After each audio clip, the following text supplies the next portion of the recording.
Good afternoon. I call to order this meeting of the Knox County Commission for Monday, April 27th at 5 p.m. Seated to my right is Vice Chairwoman Kim Frazier and Law Director Mike Moyers. Seated to my left is Ms. Kim Ellis and Ms. Haley Evans with the Knox County Clerk's Office. We do have in attendance elected official Mike Hammond. I think Charlie Sassano was in here. He is. And former District Attorney Randy Nichols. So welcome. All right, Madam Clerk, if everybody will sign in, please.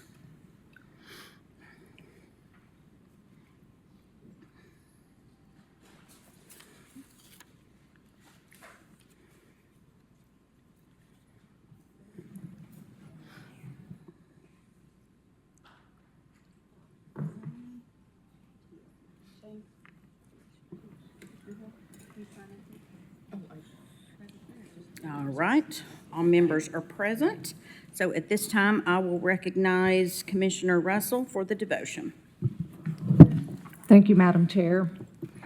Today's devotion comes out of 2 Corinthians 12:9, and it says, "But he said to me, my grace is sufficient for you, for my power is made perfect in weakness. Therefore, I will boast all the more gladly about my weaknesses, so that Christ's power may rest on me." That's the NIV version. NIV version, sorry. Kind of to paraphrase that, God's favor, His love is enough for every need. His power works best when we are weak and need it the most. So we don't need to worry about worldly things and things that maybe don't look positive to human eyes. But be glad, because God's power is about to make itself known. I think one of the reasons that God's power or His grace shows the most when we're our weakness is because that's when we finally get to the point where we ask Him for the help. So let's pray. God, please forgive us of our sins and our shortcomings. Please help us to love you and your commandments. And God, thank you so much for giving us grace and not justice. Amen. Thank you. I'll now turn it over to Commissioner Thompson for the pledge.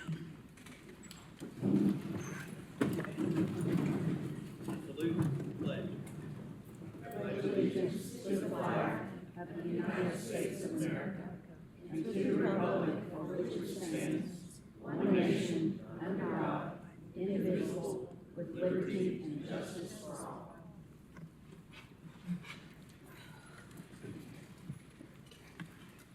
Thank you.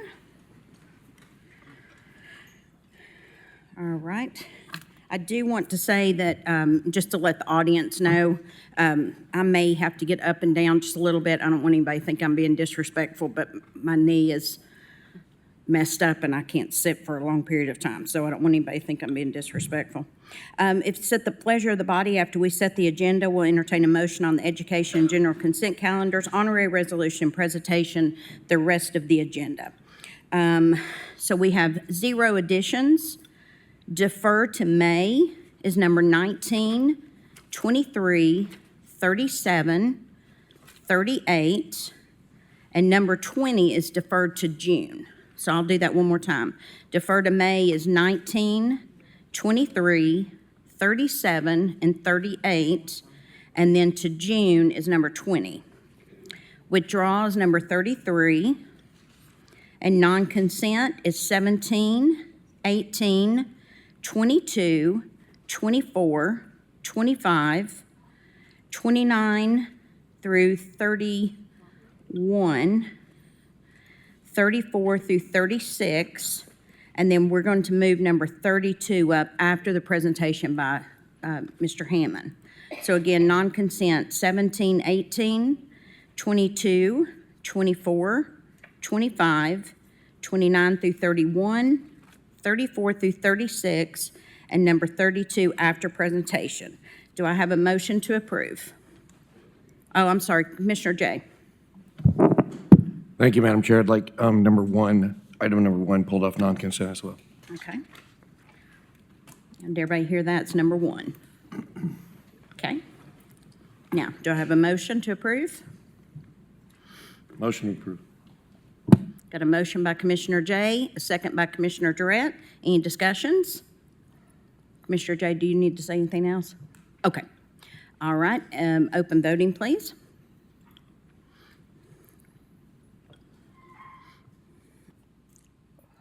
All right, you may change your vote.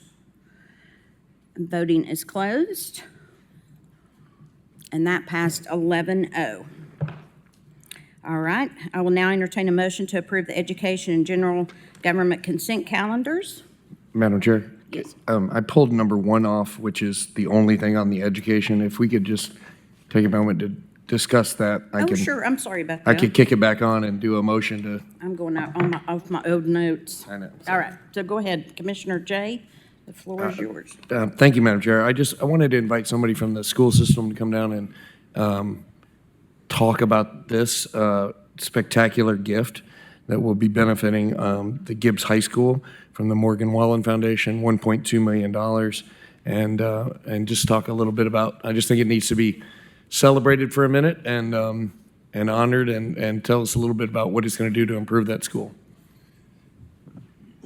Madam Chair, Commissioner Jay, thank you, Garfield Adams, Assistant Superintendent of Operations with Knox County Schools. To your point, yes, this is very excited for the Gibbs community and Gibbs High School. This was a donation from the Morgan Wallen Foundation, and basically we're looking at a turf baseball field. Very excited for the new look that field will have.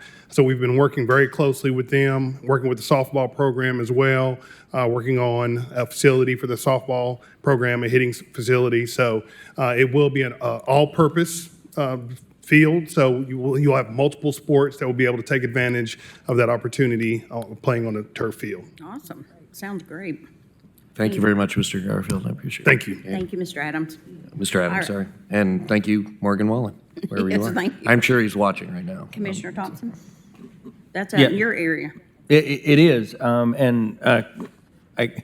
school board member Wright and I have had multiple conversations about how this looks and the nuances of it, because I think there was a renaming in there as well, and so, but yeah, so there's been a lot of legwork and certainly a lot of thanks go to Morgan Wallen and the other things that they've done in the Ruetan Club and things like that too. So yeah, definitely.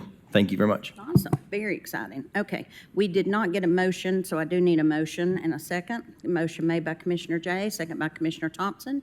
Voting is open. You may change your vote. Voting is closed, and that passed 11-0. Thank you. All right, Madam Clerk, next item. Our next item is general government consent calendar. I have a motion to approve. Motion made by Commissioner Jay, second by Commissioner Hill. Any discussions? Seeing none, voting is open. You may change your vote. Voting is closed, and that passed 11-0. Next item, please.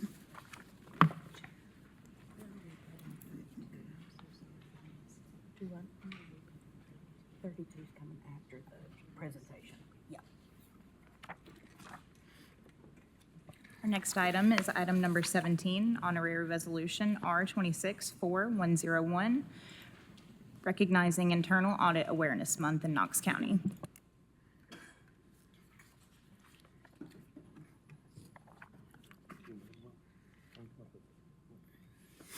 Thank you. Do I have a Motion to approve. I didn't hit my button, sorry.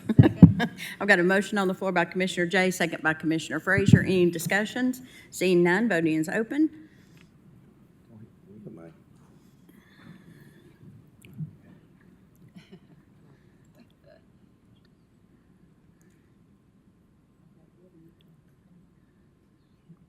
Okay. All right, so we've got a motion by Commissioner Russell. Second by Commissioner Jay. Now, any discussion? Seeing none, voting is open.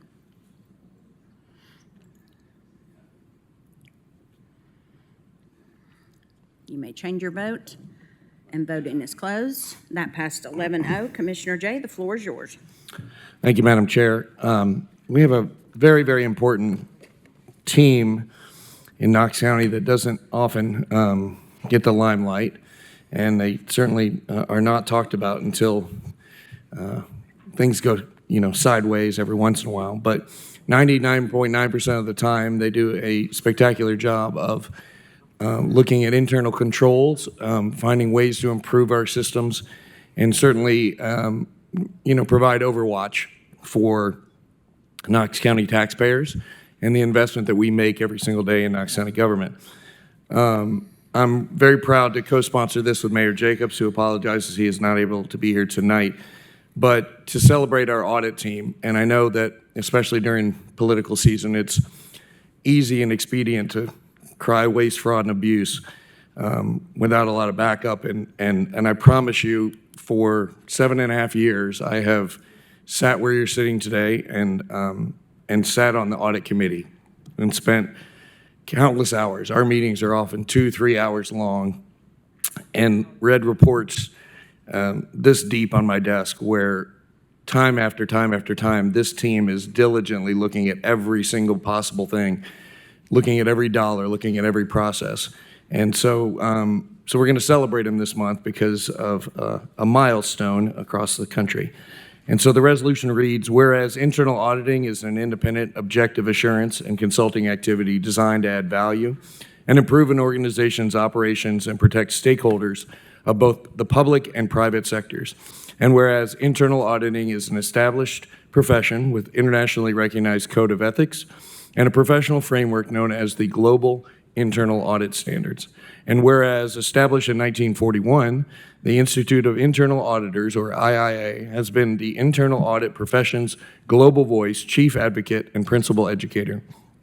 And whereas internal auditors add value to their respective organizations as independent professionals who identify and manage risks, provide assurance for compliance with the laws, regulations, and policies, ensure controls are in place and working appropriately, and address instances of organizational fraud, waste, and abuse. And whereas based in Knoxville, the IIA East Tennessee chapter has more than 200 members and has served the region for over 60 years by promoting awareness of internal audit's value and the contribution of internal auditors to the success of organizations and the local economy at large. And whereas Internal Audit Awareness Month presents an opportunity to recognize, acknowledge, and commend the efforts and contributions of internal auditors in corporations, not-for-profit organizations, and in state and local government. Now therefore be it resolved by the Commission of Knox County as follows. Knox County Commission hereby recognizes Internal Audit Awareness Month in Knox County and encourages all Knox County citizens to join in recognizing the professional internal auditors for their contribution and value to the businesses and organizations. Be it further resolved, this resolution is to take effect in form after its passage as provided by the Charter of Knox County, Tennessee, the public welfare requiring it. And I would like to turn the mic over to our internal auditor, Mr. Zach Fullerton. Well, thank you, Commissioner Jay. My name is Zach Fullerton, Internal Audit Director for Knox County. Thank you, Madam Chair. Thank you to all the commissioners and Mr. Mayor for co-sponsoring this. Just wanted to thank you all for this honorary resolution and really for taking the time to highlight, Internal Audit Awareness Month here in Knox County. It really does mean a lot to me and to the entire team. I've had the privilege of being an internal auditor since 2017, and I've definitely seen firsthand how important this function can be. I always say that, internal auditing is simple, right? It's just about helping things become better.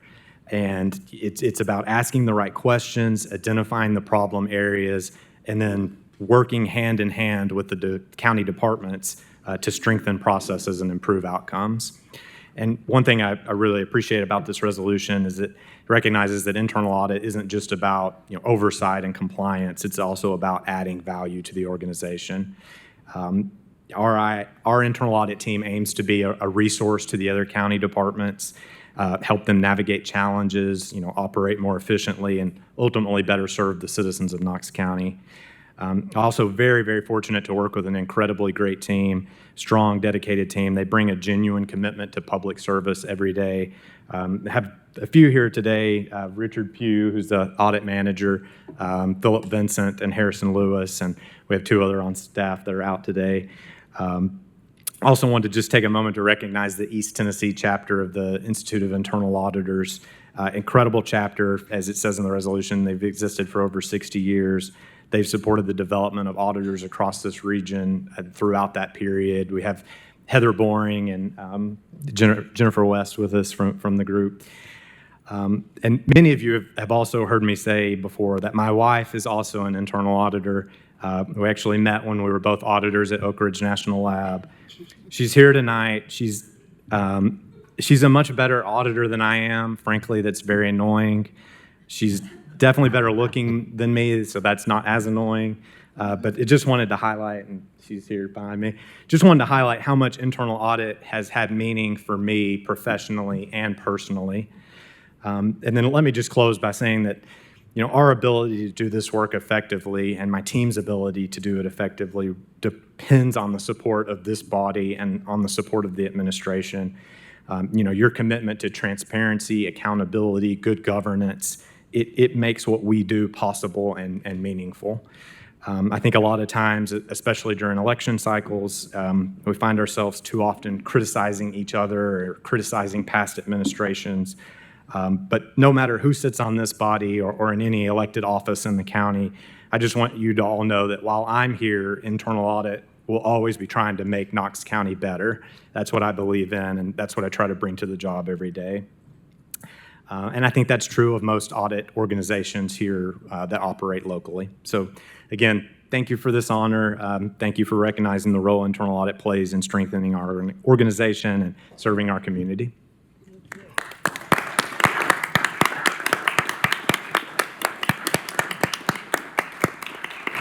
If you guys could come join us for a picture, please.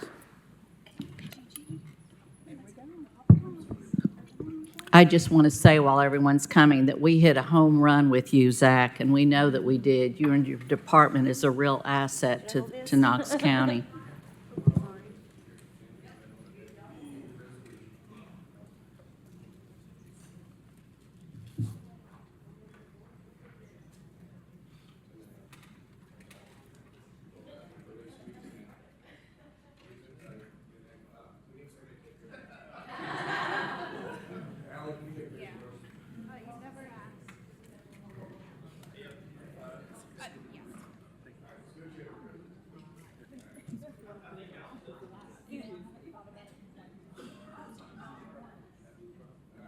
One, two, three.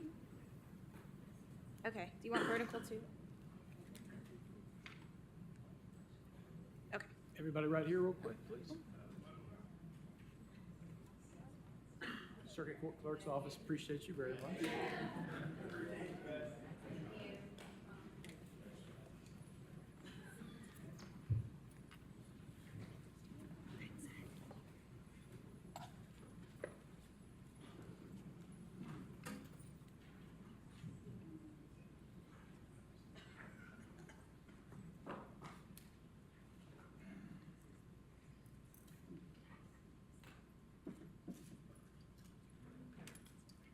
Madam Clerk, next item, please. Next item is item number 18, R264102, honoring the life and legacy of Charlie Severance. Thank you. Do I have a motion to approve? I got a motion by Commissioner Frazier, second by Commissioner Lee. Any discussion? Seeing none, open voting, please.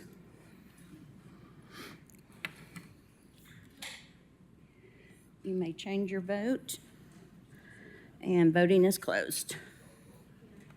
Would you vote for me, please, Madam Chair? You hit yes on hers. Thank you. That's your first one. All right, that passed 11-0. Commissioner Frazier, the floor is yours. Thank you, Madam Chair, Commission. I've had the great privilege of getting to know the Severance family, and something that I have found is that they are people of service. And when I heard of the passing of Mr. Charlie Severance, I wanted to honor his life and legacy in this way and with this resolution. And so thank you for allowing me that privilege. Whereas Charles Maxwell Charlie Severance passed away on January 23rd, 2026 at the age of 86. And whereas Charlie was born in the Fountain City area, where he spent most of his life and graduated from Central High School as a decorated athlete, lettering in 5 sports: football, baseball, track, swimming, and basketball. And whereas after graduating from high school, Charlie attended the University of Tennessee on a football scholarship, and whereas Charlie was perhaps best known for his participation in The Stop, a legendary play in UT football history that occurred on November 7th, 1959, when the Volunteers upset the top-ranked defending national champion Louisiana State University, LSU Tigers, 14-13. Charlie made the initial hit and applied a bear hug on LSU Heisman Trophy winner Billy Cannon, with additional tackles from teammates Bill Majors and Wayne Grubb just short of the goal line on the 2-point conversion try, preventing LSU from taking the lead and preserving Tennessee's 14-13 victory and ending LSU's 18-game winning streak. And whereas Charlie married the love of his life, Phyllis Bales, started a family and became deeply involved in the Fountain City community. And whereas Charlie served for many years on the Fountain City Recreation Commission, and his commitment to public service extended to state government, where he served as a Tennessee state representative to the General Assembly for 14 years and never missed a vote or a meeting during his tenure. And whereas after leaving the legislature, Charlie also served as Assistant Commissioner of State Parks for the Department of Environment and Conservation. And whereas Charlie's athletic credentials extended beyond Central High School and the University of Tennessee, as he later enjoyed successful amateur careers in both golf and softball. And whereas Charlie was honored by Central High School as a member of the Wall of Fame and was also inducted into the Greater Knoxville Sports Hall of Fame. And whereas Charlie was known as a gifted storyteller who was quick with a joke and always the life of the party. And whereas Charlie is survived by his loving wife of 66 years, Phyllis Bales Severance, son Chuck Severance and his wife Kim, son Marcus Severance and his wife Jamie, son Michael Severance and his wife Robin, 7 grandsons, 3 great-grandchildren, and his brother Bill Severance and his wife Peggy, all of whom will deeply miss him. Now, therefore, be it resolved by the Commission of Knox County as follows. The Commission of Knox County, Tennessee, hereby honors the life and legacy of Charles Maxwell Charlie Severance, a legendary UT football player and dedicated public servant who made significant contributions to the betterment of Knox County. Be it further resolved that this resolution be presented to the family of Charlie Severance, and in doing so, express the Commission's sincere and heartfelt condolences upon the occasion of his passing. Be it further resolved that the resolution is to take effect from and after its passage as provided by the Charter of Knox County, Tennessee, the public welfare requiring it. Please give a hand for Charlie Severance's life, please. Thank you. Thank you.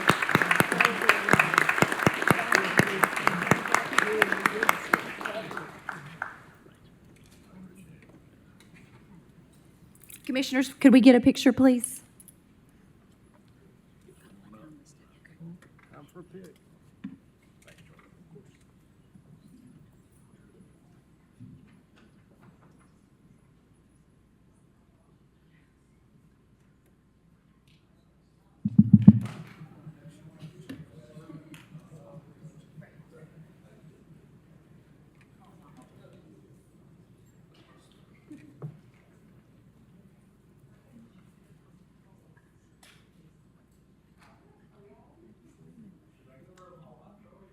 Sir, I don't feel like I should comment. I'll be married 30 years next month. I feel like I'm lucky to be here. All right, let's get a couple guys. I'm gonna get one with Commissioner Frazier's phone as well. Terry, I can just barely see you. There you go. All right. And let's get a couple right here. And great.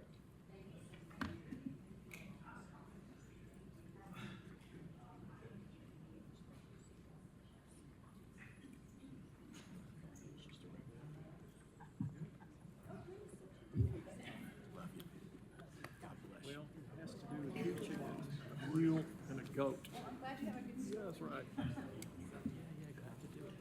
He was such a great guy. He was a good man.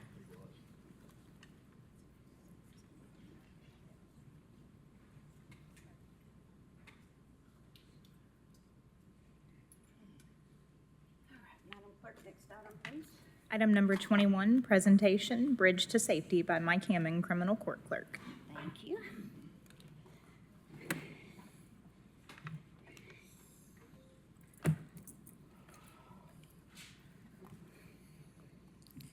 Commissioners, thank you so much for allowing me to be here today. I have with me Randy Nichols, former Attorney General. I also have with me Terry Lawrence and Miranda Spangler, who are advocates for the Knox County Sheriff's Department. Each of them have worked in the Randall E. Nichols Family Justice Center for over 15 years, and also Elizabeth White, who oversees our Bridge to Safety program. You might know that a couple of times I have been on your agenda, and I have postponed it, but I feel like the time has come for me to appear before you to talk about the Bridge to Safety, and more importantly, why we began the Bridge to Safety. As you know, the Randall E. Nichols Family Justice Center is a building. It's located on Harriet Tubman Street, but inside that facility is a 501c3, the Knoxville Family Justice Center, Legal Aid, the YWCA, Department of Children's Services, Helen Ross McNabb, the Knoxville Police Department, Knox County Sheriff, and the new Bridge to Safety. I was board president of the Family Justice Center, that's the 501c3. I was on the board for about 8 years, and 4 of those years, I was the board president. And I was board president until August of last year. At that point, I resigned my position. I felt that the nonprofit was moving in a direction, frankly, that I could not support. Here's some examples. The previous director of the FJC publicly stated she wanted to move to West Knoxville and hired a development director to help raise funds for that endeavor, among other things. She also publicly referred to the present location as being in the, quote, ghetto, despite the fact a brand new baseball stadium and condos are just a couple of streets away. The previous director wanted law enforcement advocates placed under her authority and control. When she was informed that would not happen, she wanted the advocates removed from the building and the money spent on those advocates given to her to hire additional personnel. We had documented issues of some complaints from staff and partners. There were concerns that some of the people who had come to the building were not being properly served, with some clients waiting as much as 2 hours to see someone. Attorney General Sharm Allen and Sheriff Tom Spangler began looking into the situation, and they withdrew their MOUs. At that point, plans were put into place to have an alternative to the Knoxville Family Justice Center, the 501c3. So the Bridge to Safety was launched at the end of October with offices in the City County building and later in the Randy E. Nichols Family Justice Center on Harriet Tubman. I will tell you, the Bridge to Safety has been extremely successful. We now have over 150 people that we have helped. We work very closely with law enforcement, Helen Ross McNabb, YWCA, the Department of Children's Services, and Legal Aid. The previous FJC director has since resigned, but the nonprofit has announced it will be moving to West Knoxville, which will leave the Bridge to Safety as the main program to help navigate persons who come to the current location on Harriet Tubman. There's a lot more that I could share, but I want to let you know that we have a 24-hour helpline for the Bridge to Safety. We have helped people at 10 o'clock at night, as well as 10 o'clock on Sunday morning, just as an example. Domestic violence does not take a holiday. There is no charge for our services. We're here today to ask you for monies which are collected by my office for the victims of domestic violence. It is the Domestic Violence Fund.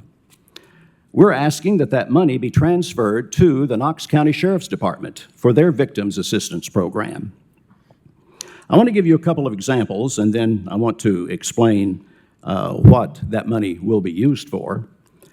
On April 6th, the Knox County Sheriff brought in a mother and her 4 children, ages 8, 5, 2, and 1, following a domestic violence incident. They were extremely poor condition. They were hungry, without socks or shoes, wearing soiled clothing. Through a coordinated effort with the Bridge to Safety, sheriff's advocates, an advocate from Helen Ross McNabb, they quickly responded, providing diapers, shoes, food, CARM gift cards, and hygiene supplies, and arranged Uber transportation to a safe shelter. I will tell you that since December, the nonprofit Knoxville Family Justice Center has cut off the Sheriff's Department and has not given them any resources. And so the resources that we have been able to use have been resources that we have had through their Victims Assistance Fund and through my office. We have 3 employees for the Bridge to Safety, and all of them are funded by my office. Another example, last week, an 18-year-old male was sexually assaulted and fled his abuser with nothing but the clothes on his back. Again, through collaboration, we were able to get him basic needs such as toiletries, a fresh change of clothes, and a hotel room for the night, since he had no one to call. To sum it up, we're asking for the money to be transferred to the Sheriff's Department, where every single penny, every penny of that money will be used for domestic violence victims. It will not be used for a salary. It will not be used for a fax machine. It will not be used to pay the light bill. It will go toward the domestic violence victims. And we pledge to you that every quarter we will give you a report on exactly how that money was spent and what it was spent on. We want accountability. We want you to know that the victims of domestic violence in our community are being properly served. The Randy E. Nichols Family Justice Center, of course, is named after Randy Nichols. He's here today, and Madam Chairman, if it's okay, I would like to ask him to come forward for a few remarks. Be happy to.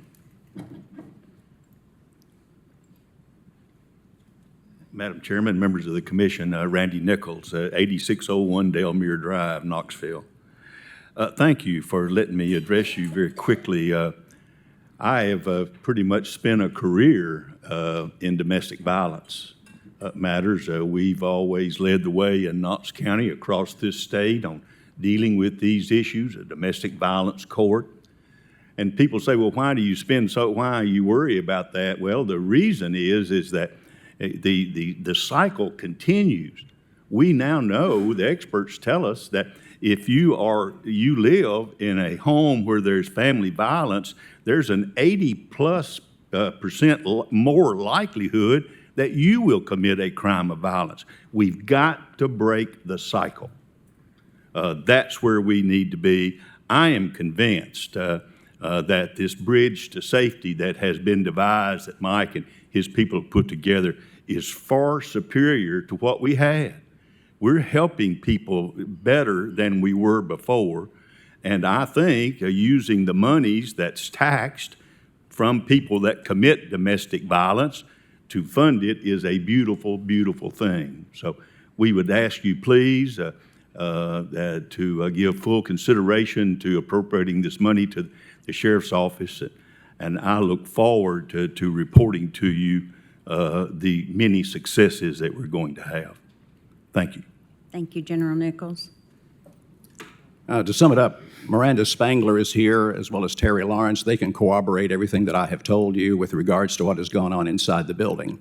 But again, thank you for the opportunity to address you, and we're happy to answer any questions you might have. Thank you. All right, we do have a question from Commissioner Thompson.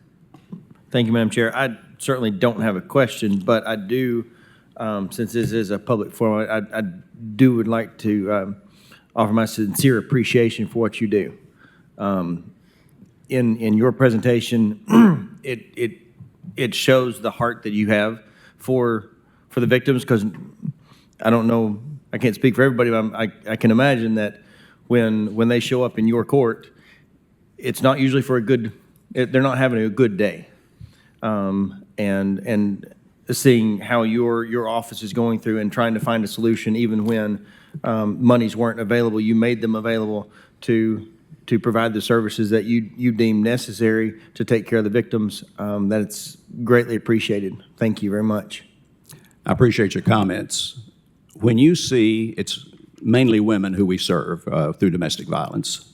When you see a woman come to our counter with a suitcase and with kids, and her eyes are swollen shut because she's been beaten, it really makes you stop and think. And so the decision to leave is not easy. But when these people have made a decision to leave, many times they've had to flee. And they've had to get out of the house, and they've had to go somewhere safe. That's where the Family Justice Center comes in. And so that building is a building, but it's the people who are inside that building. And I want to emphasize that the money is going to go to the domestic victim. We don't care if they come from the Y or Helen Ross McNabb or from the nonprofit we don't care. Everybody is going to be served, and everybody is going to have their needs met as best as we can do. Seeing nothing further, Mr. Hammond, thank you for the presentation. Thank you. Thank you for also answering a lot of my questions that I had. Also want to thank General Nichols for starting this years ago and having the insight to realize we do need to break a cycle. So I appreciate that, and I appreciate the presentation. Commissioner Tom, no, okay, it popped up. All right, thank you. Next item, please. Item number 32, Resolution R264904, designating the Knox County Sheriff's Victims Assistance Fund to receive the Victims Assessment monies to support the Knox County Bridge to Safety Program. Thank you. I've got a motion on the floor by Commissioner Oster and a second by Commissioner Thompson. Discussion, Commissioner Jay. Thank you, Madam Chair. It's my understanding that members of the Family Justice Center are here. I think since this is the resolution, that this would be an appropriate time to invite them to, if they want to speak to the commission as well.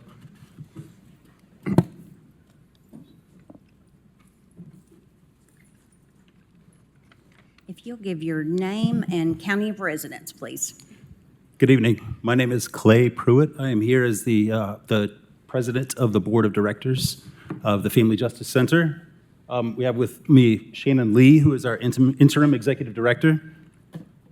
Would you like to introduce yourself? Joe Terry. I'm Joe Terry. I'm a founding member of the Family Justice Center Board of Directors and was involved in writing the original grant. Okay, thank you. I'm Stephanie Erb, and I'm the Chief Development Officer at the Knoxville Family Justice Center. Okay. First of all, thank you for having us and for hearing us out here. We would like to thank Mr. Hammond for his devotion to the Family Justice Center for so long, and General Nichols and in the work that they've done. This is not the appropriate time or place to respond to some of the comments, but what I can tell you about the Family Justice Center as it stands today is we have a new executive director. We have a very passionate and deeply ingrained board who care about victims in this community. In 2006, the Family Justice Center was formed not just to provide assistance to women, children, and victims of domestic violence, but to solve a specific problem, and that is that victims often fear retaliation from their abuser, and for that reason, they choose not to go directly to police or any government-adjacent organization. That's the reason why the Family Justice Center remains a 501c3 at this moment. For 20 years, the FJC has been a lifeline to more than 35,000 of these victims in Knox County, not as an extension of the government, but as a nonprofit organization connecting victims to resources in the community. As you know, last week, the Tennessee General Assembly passed Senate Bill 2085, amending Tennessee Code Annotated 4024109. That bill states that funds must be transmitted to the county in which the offense occurred for the exclusive use of the Victims Assistance Program previously designated by the county legislative body. And for 15 years, the Family Justice Center has been that program, designated by this commission in June of 2011 under Resolution R116907. So if the commission is considering redirecting these funds, the question isn't just where the money goes. The question is whether we are changing the designated victim assistance program, and if so, why? Now, again, Mr. Hammond made some comments regarding some things that happened with a former executive director, and we want to be accountable to that, and that we've made significant changes and significant headway in the community. But the question for us is, why take a nonprofit with a 20-year history of service and divert funds to a brand new government organization? The Family Justice Center currently holds a gold seal of transparency from GuideStar, a 95 out of 100 rating from Charity Navigator, which is the highest rating possible, and has huge momentum in raising community awareness and support. We have 30 new corporate partners and a 400% increase in community supporters. As you know, that's pretty tough to do nowadays, but our favorite statistic is this one. Among the 2,700 victims who came to us last year, 90% reported a high level of satisfaction with our services. And like the story Mr. Hammond told, that happens day in and day out with the Family Justice Center, and as of last year, like I said, more than 2,700 victims were served. So tonight, on behalf of the Family Justice Center staff, the board of directors, and the 35,000 women, children, and victims we've served in the past 20 years, we respectfully ask you to vote no on R 264904. Thank you. Thank you. Commissioner Fox? Thank you, Madam Chair. I really have a question more for Mr. Moyers. I see the statute and the revision, but functionally, if we were to approve what has been requested by this resolution, that will in effect designate the Bridge to Safety as the new program. Is that how that would work? That would be effectively the case. If we really wanted to cross the Ts and dot the Is, we might next month want to go back and revisit that resolution from 2011. And my understanding is that while that Senate bill has been passed, it's not crossed the governor's desk yet, and it's not the law yet. So I think it's up to the commission, but I believe that passing this functionally does that, and if you want to be really careful about it, the next month we could sponsor a resolution changing the designated program. Okay, thank you. Commissioner Jackson? Thank you, Madam Chair. I have a question for Mr. Pruitt. Yes. So you're moving out of the current, where you were, to West Knoxville. Why West Knoxville? Well, first of all, that move was something that we did not plan. We've been displaced from our offices and from the front desk at the current building at 400 Harriet Tubman. The move to West Knoxville was intended to create a satellite office because, as you know, 1 in 4 women are victims of domestic violence, and that doesn't just happen in the central part of Knoxville. That happens in every part of Knoxville. So our intention was to create another office to create more convenience for people in West Knoxville, where, if I'm correct on this, now I know this was the stat I think last year, but the stat was that the majority of domestic violence situations in Knox County come from 37919. And so our hope was to provide. Clarify for everybody in this room, 37919 is my district. Yes. West Knoxville. Yes. So that was the intent. Obviously that move has been prompted, or the urgency of that move has been prompted by being displaced from our offices and needing to find affordable rent for us to set up shop. So that's where that comes from. So where are the funds that are going to be sent to the Bridge of Safety? Are they currently being sent to you now? Yes, sir. Okay. May I have a question for Mr. Hammond?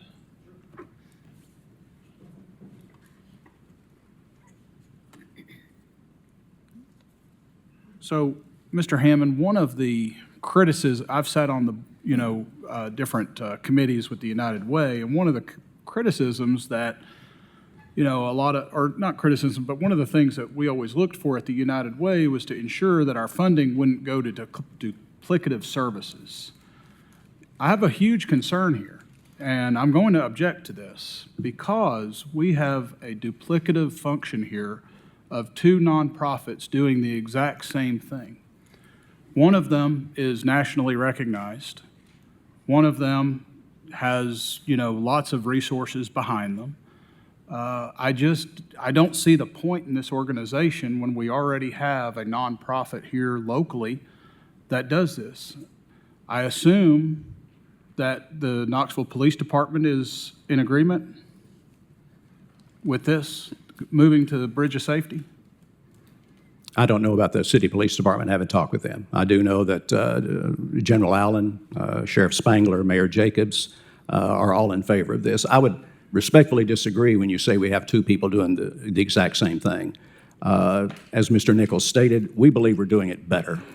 We believe by having a 24-hour helpline, helping people at 10 o'clock we can document all of this. How many people are in the organization now? We have 3. And they work on 24-hour shifts? No, we have a 24-hour service down in the magistrate's office, and that's where the phone call will go. Okay.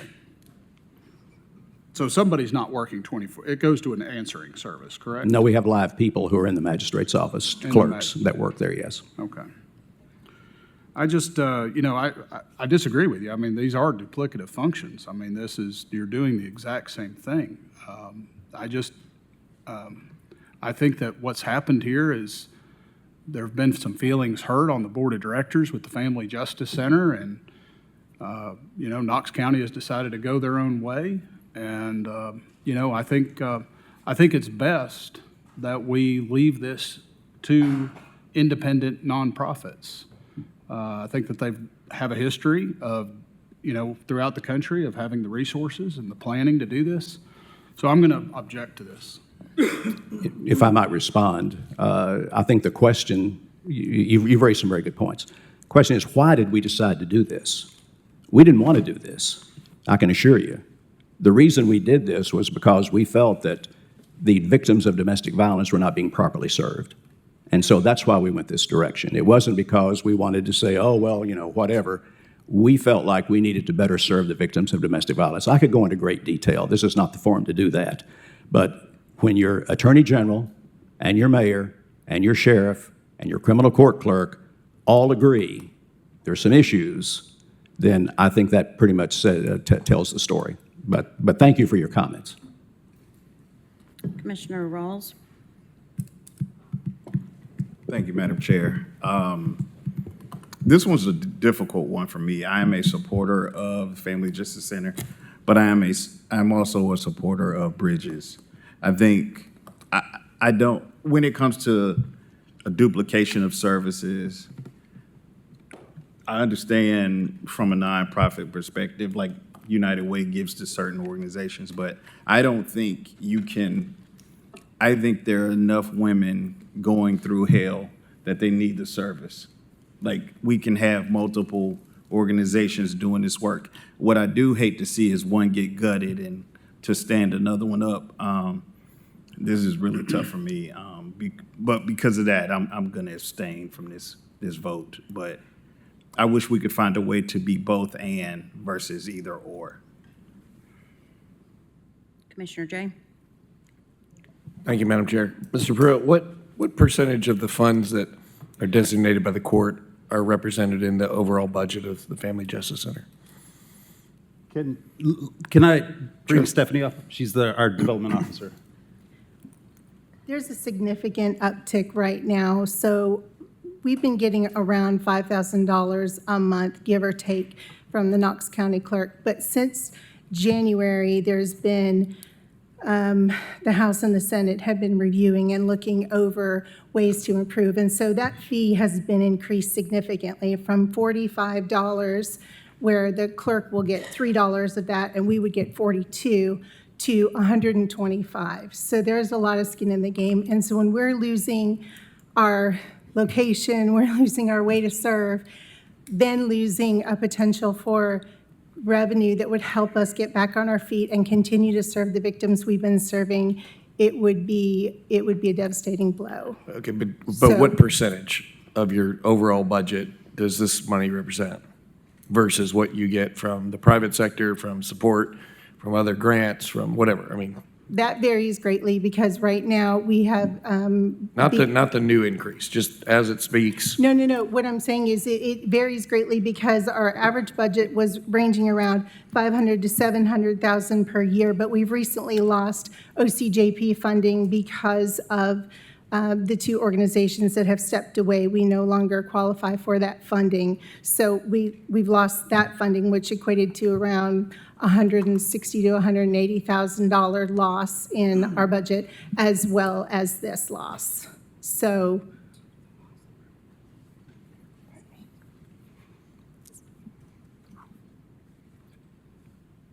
I'm sorry, I went out. Hold on a second. we were very heavily funded under government, and that's why I was brought in to diversify that funding and to expand our base to make for sure that we could bring in to function essentially as a true 501c3, where we're really reaching out to the community and getting corporate donors in. That was my whole role, and that's what we've been working on right now, is expanding that so we don't have to be reliant on government funding. Okay, if this were to pass, would it essentially mean the end of the Family Justice Center? It would be devastating. I'm not giving up. I'm not going to say it would be the end of us. I'm saying it would be, I'm going to have to hustle even harder. And I'm a party of one.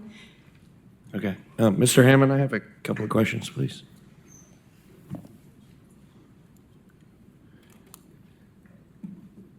can you help me understand why the Knoxville Police Department is not a ready partner in this? Because they were in the building, and you've got everybody else listed. Why not them? Have you not had any conversations with them?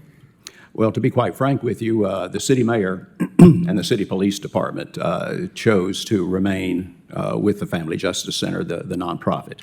As I said, it was the people of Knox County that decided that we needed to move in a separate direction because of some of the reasons that I mentioned to you. Now, we work very closely with the city police department. They're in that building. We have had collaboration with them, coordination with them on a number of these situations. So it's not like that we're not talking or having. They're very much involved in what we do. I understand that. I just think it's very concerning to me that, like, domestic violence doesn't know if it's in the city or the county or the town of Farragut. And so to have the county go one way and the city go the other way, and one organization go this way and a new organization start up, it is going to fracture the overall mission. Because I promise you the victims don't care if it's the city or the county, and the problem is not a city or county, it's an all, together issue. And so it does concern me that, like, it sounded like there was a personnel issue, was there no ability to work together versus starting something completely new?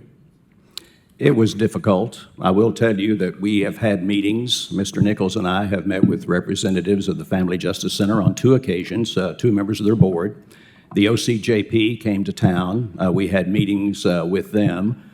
When the OCJP left, we were under the understanding that we were going to be able to get together and try to work something out. Since they have left, it's been crickets. We've heard nothing, and we have asked, are we going to meet? Are we going to be able to get together? That's why I'm here today, is because I felt it was time for us to come in and talk with you and let you know exactly what's going on, why we're doing this, and we feel that these funds are going to go directly toward the victims of domestic violence. Now, as I mentioned, the Sheriff's Department was cut off effectively in December with no funds at all or no resources from the nonprofit. And they're here today to tell you, and they can give you several instances where they have been refused clearly resources. It's a fractured relationship. I think Sure. everybody is stuck. We're like the kids stuck in a divorced family right now, trying to figure out, who said what and who misbehaved. It really, I mean, you're saying one thing and they're shaking their heads. They're saying one thing, you're shaking their heads. Is there not room for both organizations when it comes to supporting the same mission? That's what we had hoped to accomplish through these meetings. But like I said, we have not, and we've been available to meet, and Mr. Nichols will tell you, we have said we're available to get together anytime, but we've had crickets. And so we're in the position now to where we are in need of making sure that these people are getting the help that they need. And so this money will go directly to that. We don't have unlimited funds in Knox County to where we can do that, but this money is being collected through our office, through the people who pay their fines and fees and so forth, and it is supposed to go directly toward the victims of domestic violence. And so what we're asking is we need to get these funds, and we're going to give them to anybody. It doesn't matter if they're members of the nonprofit or whomever. I don't think anybody disputes that, but you have the luxury of having a criminal court office fully staffed, a magistrate's team fully staffed, and a sheriff's department fully staffed. So you have an advantage that they don't have, which is you have a ton of people already on the payroll that can do lots of stuff. So I don't think anybody disputes, like, the money should go to the victims, but they're trying to run an organization on a shoestring, and you have a huge army behind you, and so it's not apples to apples in my opinion, and it just I'm struggling on this one. I really am, and I want to give you all an opportunity to respond because you're all shaking your hands as well, and I just is the issue of domestic violence not big enough that multiple people can be working in the same space, or is it truly going to fracture where the city and the KPD are going to go at one end and the county's going to go the other end, and we're going to have two people that don't like each other? Well, the city police have indicated they're staying in the building. the Y, all of those, they're staying at Harriet Tubman. Now, whether they move to other places, that's entirely up to them. But they're staying there. Now, I would respectfully disagree when you say we've got a whole army of people working on, we don't. I mean, our people are involved in a lot of different things. But yes, we do have advocates from the sheriff, from the city police, et cetera, et cetera. But we don't have unlimited funds. That's why we're asking for these funds to go toward the victims. It's not going to go toward a salary, and it's not going to go for a phone line or anything like that. It's going to go directly to the victims. Mr. Sir, or whoever wants to. I'd like just to comment on a few things. I'm Shannon Lee. I'm a local business owner. I've set my business aside to step in as the interim executive director for Knoxville Family Justice Center because I'm a victim myself, a survivor. I wanted to speak to a couple of things. One, Mr. Hammond received an invitation to a meeting just last week from me, and he has yet to set that scheduled meeting. The meeting with the OCJP was supposed to include both organizations in that effort to collaborate, and he declined and requested to have his own meeting with the OCJP after ours. We have attempted to coordinate efforts. My internal team has become victims themselves of abuse in that building by the way they're being treated, kicked out of their booth, the front booth, sequestered to a conference room. All victims that walk in are then taken by the Bridge to Safety, and we are only able to see victims that call in ahead of time and schedule an appointment with our staff. The West Knoxville location that we have selected is a sublease with another local Knoxville organization, CAMA. I'm sure that you're familiar with them. They have given us a wonderful deal, and we happen to be within the county limit because of where this office sits. We are closely located to a bus stop and other services that are available for people of our community. So we are going to be able to serve victims of domestic abuse and violence in the same way. It's just going to look a little different from a different location. We're also really excited about some cool things ahead and ideas that we have to really put Knoxville on the map for advocating for victims of domestic violence. So we have a lot of dreams.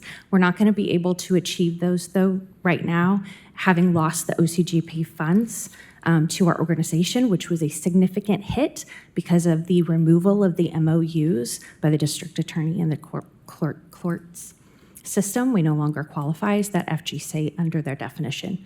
And therefore, we are asking this commission not to divert those funds away from us into an unknown organization. Thank you. Thank you. Commissioners, I think there's lots of discussion still to come, and I welcome it. I don't know exactly what to do with this. I agree with Commissioner Jackson. There's nothing that drives me more nuts than duplication of services, but I also think the problem isn't necessarily going to be solved by one person or one organization. Otherwise, we'd have solved it by now after 30 years.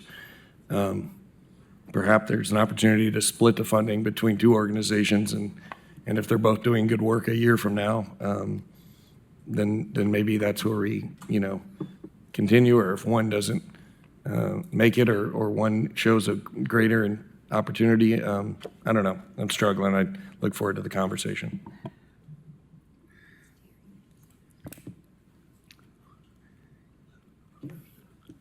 Commissioner, who's next? Commissioner Hill. I'm sorry, my screen keeps going out. Thank you.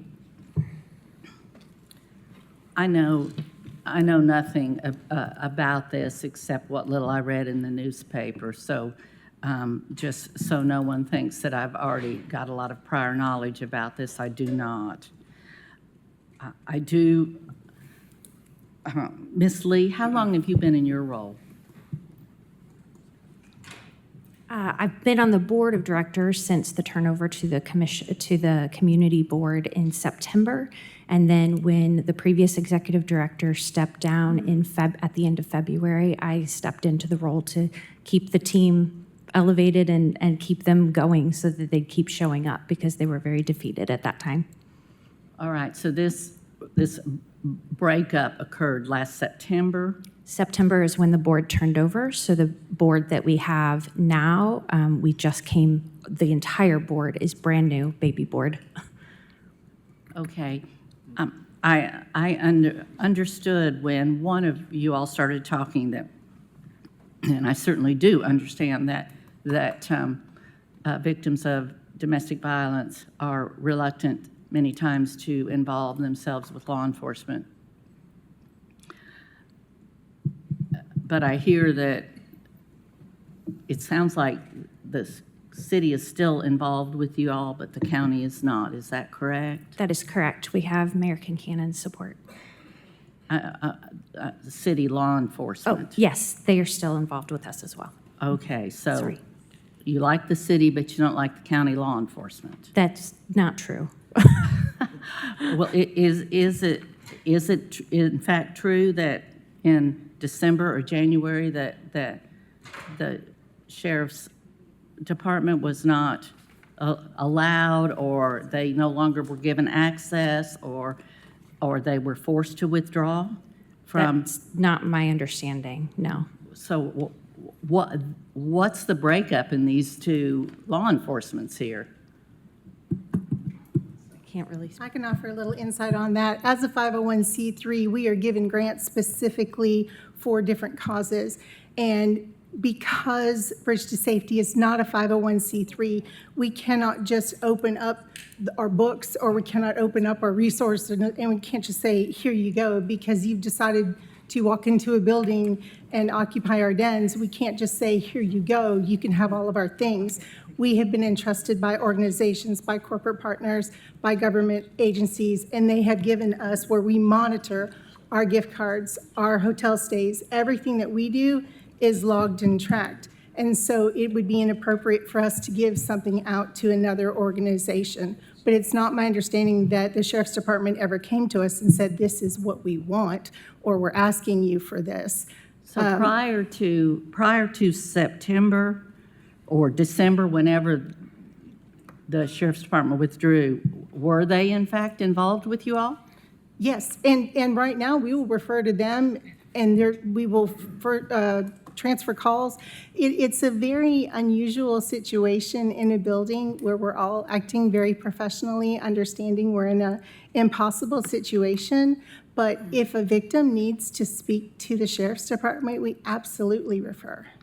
My question is, it's clear that before September, I guess, I don't know any different, that everything was, in fact, moving as it should. I know something huge had to have happened to have our Knox County leadership pull out. But you're telling me that everything was okay between the two law enforcement offices, and then suddenly it wasn't? I'm just asking. I don't know. I understand there was personality conflicts with the previous executive director, but at no time did I ever hear her say, you cannot have something for a victim. We have to make for sure that it goes through our process, and we do due diligence. But if a victim is ever in need, then we are absolutely there to give and to share. So the old director didn't like whoever was. I never even heard her say that, to be honest with you.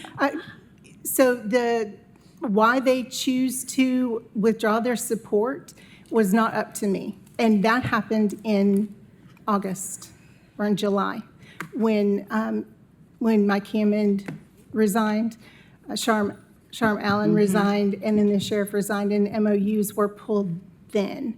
It was only at that point where we were at a place where we were like, if we don't have an agreement with you in place, because of the OCJP rules and regulations, we have to abide by what they say, or we lose funding, or we have to, even worse, pay back funding.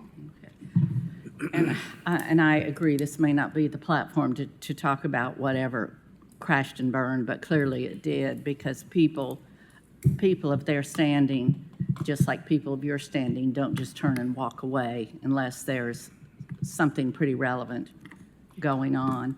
There's been multiple turnovers For Pardon? executive directors, we've had 5 turnovers in the last, I want to say, 6 years. So this is a systemic problem that has happened over and over and over again. So it's not new to the Family Justice Center. So clearly, the Family Justice Center, prior to this time, at least for the last 5 or 6 or 7 years, has had difficulty with leadership that's been productive and coalition building and all the other things that are good leadership. Yes, ma'am. And and we acknowledged that and understood that. In April of last year, we voted unanimously to transition to a community-led board to try to correct some of the systemic problems that Stephanie was talking about. And we had outdated systems, outdated processes, and we voted unanimously to transition to a community-led board to try to correct that. In August of this past year, we had a meeting, and Mr. Hammond suggested that we, obviously, there were personality conflicts all over the place, but Mr. Hammond suggested that we revert back to a government-led organization. That motion did not pass at the time, and that's when Mr. Hammond decided that's when the MOUs were pulled and the whole thing blew up. At this time, right now, I've been on the board for 5 years, and the board functions like it never has before. We have passionate board members who care about the organization, who contribute money and contribute time and volunteer time, and it looks different than it ever has. Our hope was that we could continue on a path towards correcting some of these problems that we've had in the past and move to a better place. Unfortunately, we need money to keep the doors open while we correct some of those problems. So that's where we're at now. So it sounds like you're stating that when government was involved with you all on your board, I think that the way function that well. way it was set up created a situation that was nearly impossible. We'd have conflicts of which direction to pursue forward, and obviously you could speak to Mr. Hammond. He was an advocate of us transitioning to that community-led model at that time. I do agree that we barely got enough money to go around as it is, and to have 2 services like this that duplicate is just crazy on any level. Quite frankly, I don't know what to do with it because, I mean, do we need to get mediation in here? Do we need to hire an outside mediator between these 2 factions?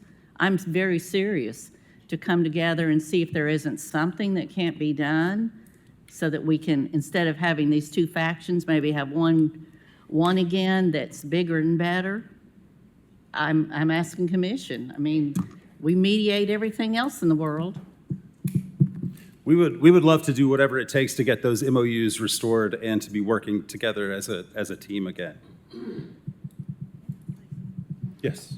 Okay, Commission, we've got Thank 1, you. 2, 3, 4, 5, 6 more people that want to speak. So if we can get through one question, then if you need to follow back up, but everybody can have a turn. So Commissioner Fox.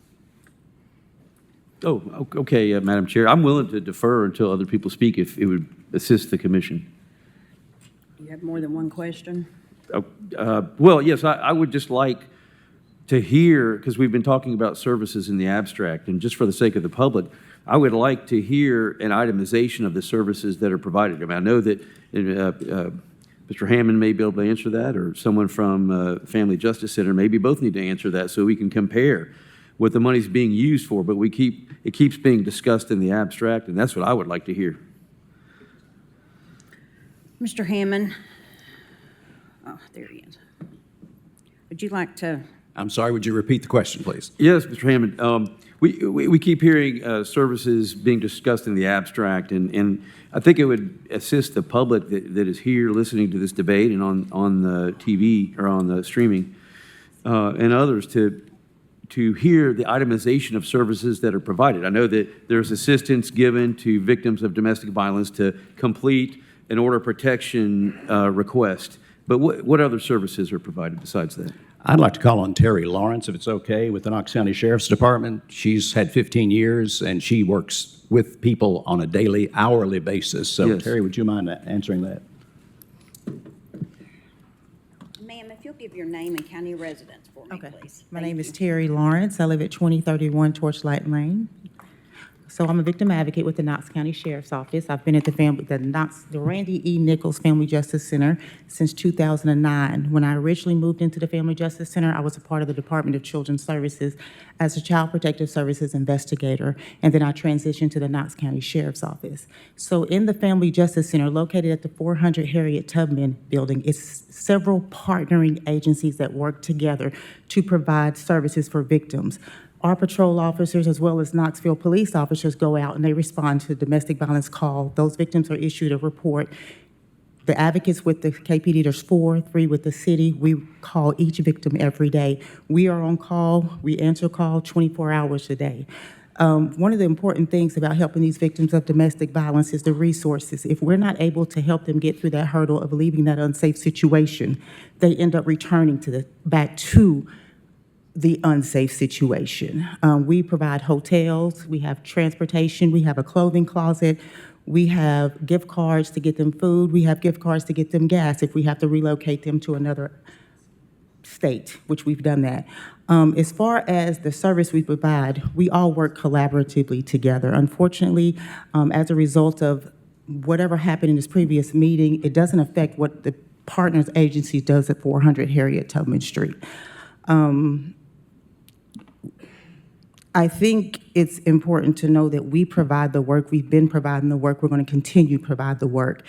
I'm not discrediting the Family Justice Center for what they do, but they're there and they originally will bring people in and then they route them to the partnering agencies to provide the services. That's what we do. It's also important to know that no one took over the booth. What the concern was, it was safety concerns where people were bringing knives and guns back into the dens where we provide the services. They had interns in the booth, college interns to do it, bringing people in. And so it created a safety issue, not only for the victims that's coming through the door, but also for the partnering agencies that's housed at the Family Justice Center. We want to continue to do the work. We're doing the work. All the partnering agencies work well together. We can continue to work well together, but we do need the funding and the resources to help these victims get out of this unsafe situation. And that's just where we are. Thank you. I want to make just one other point, if I might, clarify 2 things.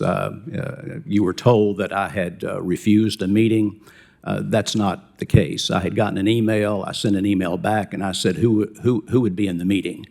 So we're willing to meet. We have been all along.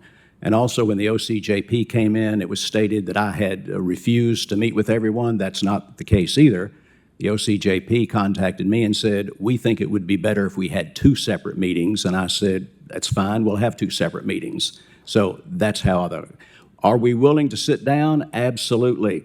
That's what we've asked for several times, you know. So if you would like for us to meet, mediation is fine with us.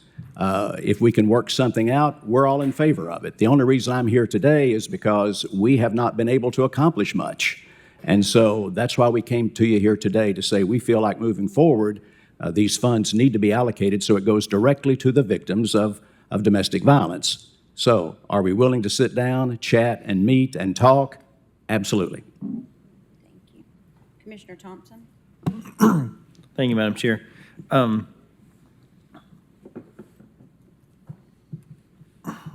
every year we go through our budget and we talk about how there are services out there that the county really doesn't have any business getting into providing services, and the outside agencies and nonprofits can do it better and function better than government can.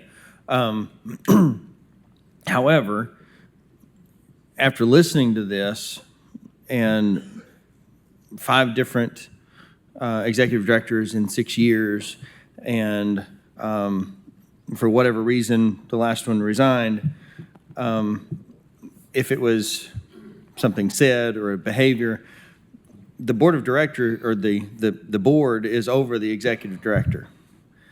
And if there's behavior that the executive director is doing, it's because, in my opinion, in seeing other organizations, it's because the board of directors allows it to happen and condones it, or they're complacent with it. And that much turnover, it seems like there's enough instability in the victims' lives that they're looking for some place that is stable. They're looking for stable services in a place that's going to kind of wrap their arms around them and show them where they need to go while they're in this place of being lost and being very, very vulnerable. And so I think, like I said before, I commend Mr. Hammond for kind of taking the lead in his court, and when there are multiple MOUs that are pulled, and it's not just one entity, it's several partners in serving those victims that realize that, hey, there's a problem, and our responsibility as commissioners in this body is to represent and make sure that the services for all of our residents are taken care of, especially victims in these situations, because they are very vulnerable, and they are relying on somebody, and they're crying for help. And so I think it's our responsibility to make sure that they receive the best care and services possible in those moments. And I have a hard time looking at the sheriff's office and our court and saying, no, you all might be wrong with this, when they see this all the time, every day, and they're, we commission them with taking care of these roles. That's what they do, and we've placed that responsibility on them in those roles.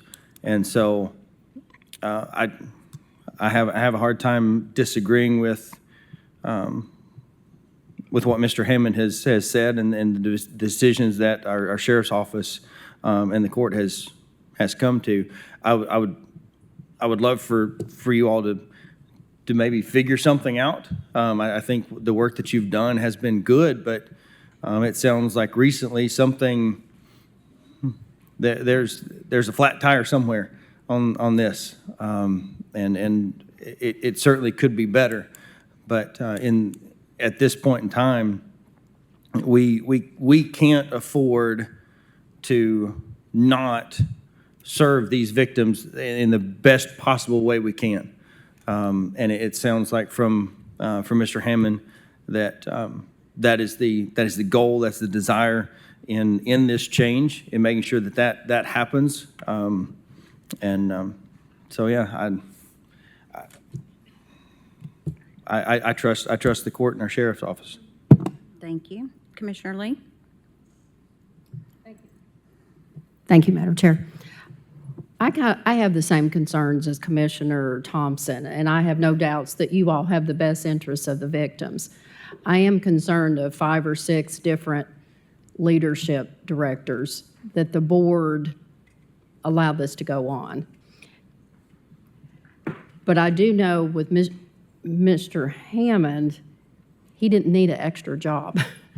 And so for him to take this on, and the district attorney's office and the sheriff, there was serious problems, and they have stepped in to address the problem. I would go with Mr. Hammond at this point. I don't doubt your intentions and your care of victims, but because this board has failed, I think that they have. When they've had 5 or 6 different directors and refuse law enforcement, the sheriff department, to be there? I mean, how do you answer that? Yes, ma'am. May I speak? My name is Joe Terry. I live at 1428 Kensington Drive. I was involved, as I mentioned earlier, in the original grant writing. We were one of the first 11 family justice centers in this country. for this service under the Family Justice Center international model now to be damaged like it has is unconscionable to me.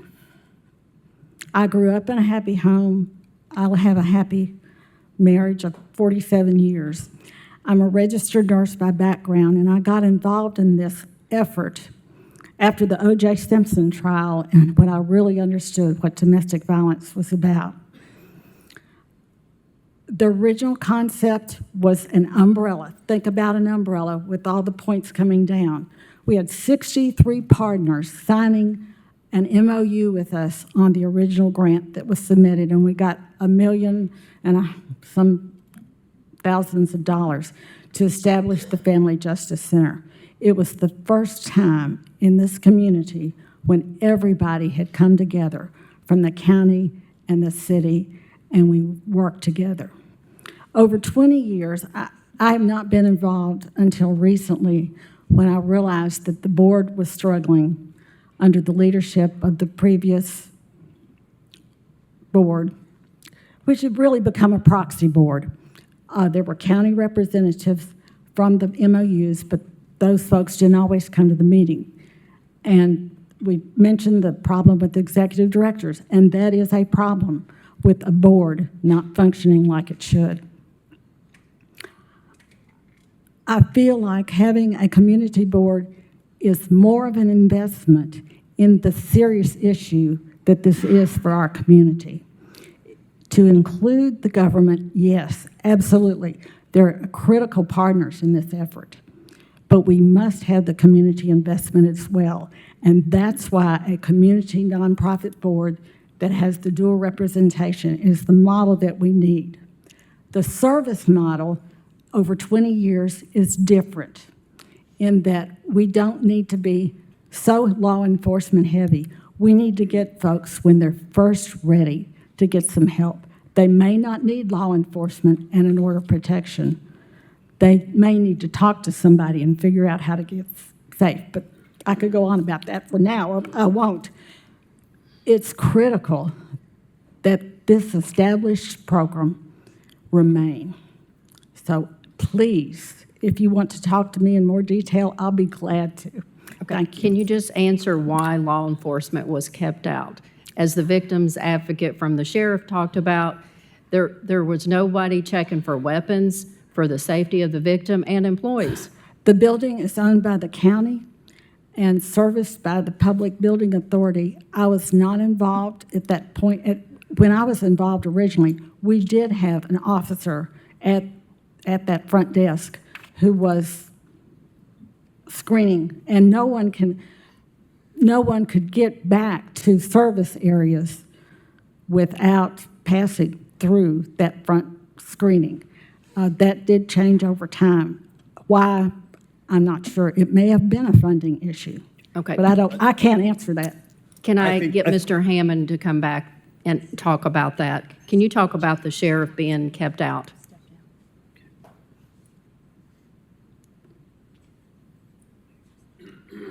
Mr. Hammond, you might want to just sit right up here in this chair. Well, thank you. Mr. Nichols probably would be the best to talk about the sheriff being left out, but I would like to talk about the booth. The booth was being manned by the people with Family Justice Center, and yes, there were interns. There were issues there. And again, this is not probably the forum to go into that, but when we learned about those issues and we talked to the partners in the building, it was obvious that we needed to have stability. We needed to have someone at that booth to make sure that they were properly screened. We went to the Public Building Authority and the county mayor and said, we've got to have a security officer. That we all agreed. And so we now have security officer there. So everyone that comes in gets screened. But in terms of, just the people who were coming in to make sure that they were being disseminated to where they were supposed to go, we had issues with people being left in those, they call them dens, for as much as an hour. In one instance, it was 2 hours. We asked the question, why? And they said, well, we forgot about them. Well, you've got a victim of domestic violence who's there for help. And so that's another reason why we decided to go ahead and the county and have someone in the booth to help expedite those things. And I think all the partners will tell you that we have gone to maybe 5 or 10 minutes. That's the maximum, that when someone comes into that building before they see somebody, regardless of who that person is, whether it's, the Y or Helen Ross McNabb or law enforcement. But I'd like for Mr. Nichols to explain about the law enforcement aspect of it, because he's been very involved with Sheriff Spangler on that.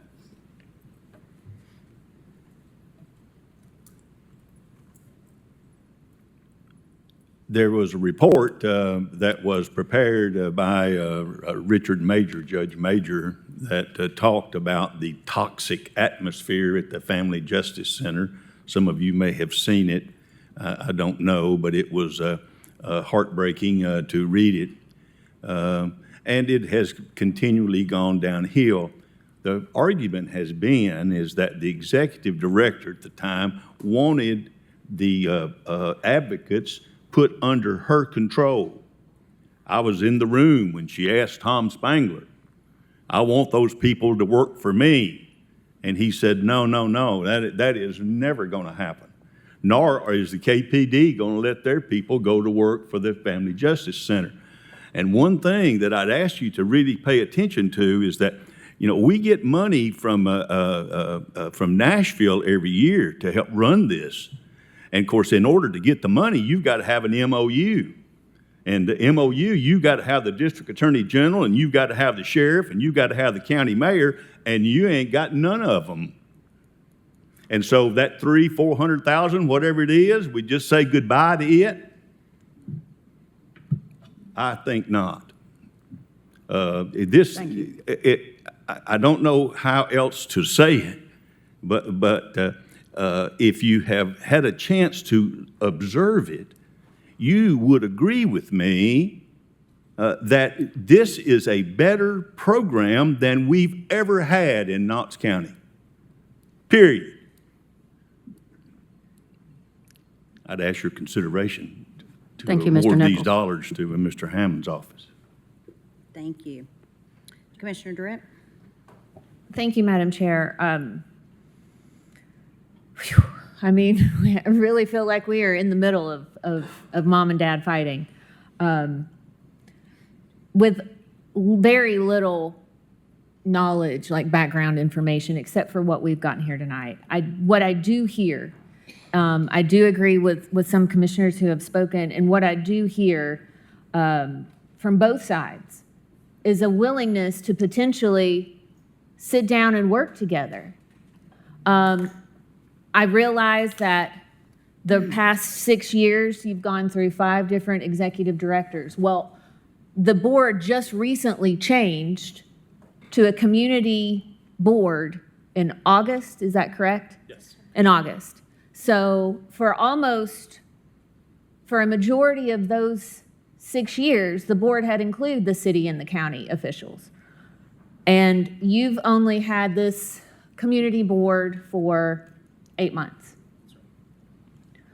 I would like to see, and I just want to see what the will of the body is, to give the community board a chance to sit down with Mr. Hammond, with Mr. Nichols, with everybody involved, to see if we can actually work this out, because while yes, it's going to be, it's putting us in a situation, who it's really putting in a situation is the victims of domestic violence. And so with that, I'm going to make a substitute motion to postpone this for 60 days. Commissioner Durrett, we still have Commissioner Russell that hasn't spoke yet. So, Commissioner Russell.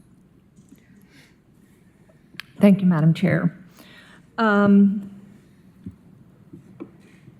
I'm a very factual person. And a few of the facts that I've gathered from what we've heard tonight is that multiple agencies are involved, multiple agencies. And it seems like most of the agencies are rowing in the same direction of trying to help people, except for one agency who decided they wanted to go in their own direction.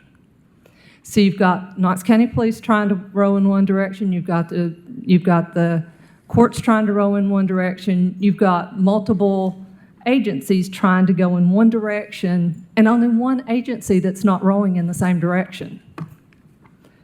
And that one agency has had a lot of instability in their past. And people are suggesting that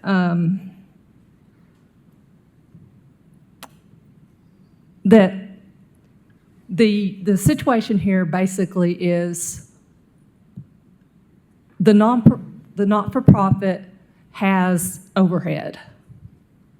The government agencies have no overhead. We already have the people. All the money would go directly to the victims. So if we're trying to actually help the most victims, you're going to cut out the overhead. This isn't about trying to, let's keep two organizations. We don't want to hurt anybody's feelings. We don't want any organization to have to close. This is about what is the most cost-effective way to provide this service. And our job is to ensure that the victims are taken care of, not that the not-for-profits are taken care of. That's our job, is the citizens. And the government agencies, the one thing that I like about it is, Mr. Hammond, the mayor, the sheriff, they're all accountable to the citizens of Knox County. So it's nice to put it under someone who actually has to account to the citizens of Knox County what's happening. So I'm going to vote positively. But I do have one question for Mr. Hammond or someone in the group that came with Mr. Hammond. I understand that the agency had actually, one of the problems, and I just read this in the paper, was that they had closed their doors for a period of time over a holiday and left the victims totally without service. And that was that was kind of one of y'all's main sticking points that caused the final straw, I guess. Yes, for the history of me being a victim advocate with the sheriff's office, we've never been closed for Christmas. During the holiday times, we always see an increase in domestic violence. This was discussed with the Family Justice Center staff on multiple occasions by different agencies, but they continued to close the building. So what we did, we had to do a wraparound. We continued to provide services. We had to put signs on the door to tell people what agency to call. Several times we'd be out front of the front door, letting people in. Some people were seen outside the door crying because they didn't know which agency to call. But we were able to do the best we can with making sure those victims get served. But their agency is the agency that decided to Yes, take a they vacation closed from for 2 domestic weeks. violence. For 2 Thank weeks. you. Commissioner Jane? I can speak to that. I was actually employed at that time, and Michelle Clayton was the executive director at that time. She was onboarded in July, and when she set the schedule in December, she had a meeting with the then chair, Mike Hammond, and asked permission, how does this happen? What do we do over Christmas break? It was over Christmas break. So she was trying to navigate her onboarding as to when do we close, when are we open. It was more of a new onboarding issue than it was. And then if I could speak to the knife issue, and there was no gun, there was an individual that came who checked in, and they said, do you have any weapons? And he said, yes, I have a pocket knife. And so they said, would you please take it out and put it in a basket? And this is the incident that this has been mentioned, just for diligence. Thank you. Commissioner Jay? Thank you, Madam Chair. I'm inclined to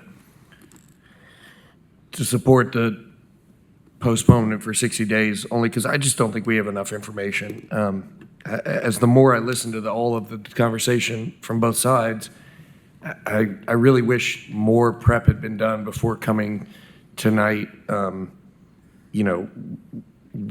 We should have seen all the MOUs that used to be in place. We've received zero communication from the sheriff, DA, or the mayor about this at all. Mr. Hammond, you're asking this board to change where funding is directed to, but I don't feel like we have enough information, because what I want to know is who serves victims of domestic violence in the most effective, efficient, and productive way. And it may be both of you. It may be one or the other. But I would rather see, you know, what is the actual plan? What is the budget? What's the personnel structure? You know, what are you doing for the mission side? I'd love to find a way for the two of you all to coexist, because I don't think it, I think it fractures the city and the county further. And this is an issue that everybody got to be on the same page with. I don't know if that can happen or not. I don't know who would mediate an arrangement. I don't know, but I'm willing to give it some pause, to either get somebody to mediate a way forward that helps victims collectively, or if that can't happen because feelings have been hurt and people don't like each other, then, you know, at some point, I think that both organizations have to come back to commission and say, we can do it better and more efficiently and more effectively, and here's our plan, and actually present something to us. Because right now, we're working off like one piece of paper from you and one piece of paper from you, and I don't have enough information tonight to make a decision one way or the other, but I'm willing to give it some time. Commissioner Fox? Thank you, Madam Chair. I guess, Mr. Hammond, I'm trying to understand, like, what currently right now, how are we funding the services through Bridge for Safety? How's that currently occurring? Or Mr. Nichols, whoever would like to speak to that.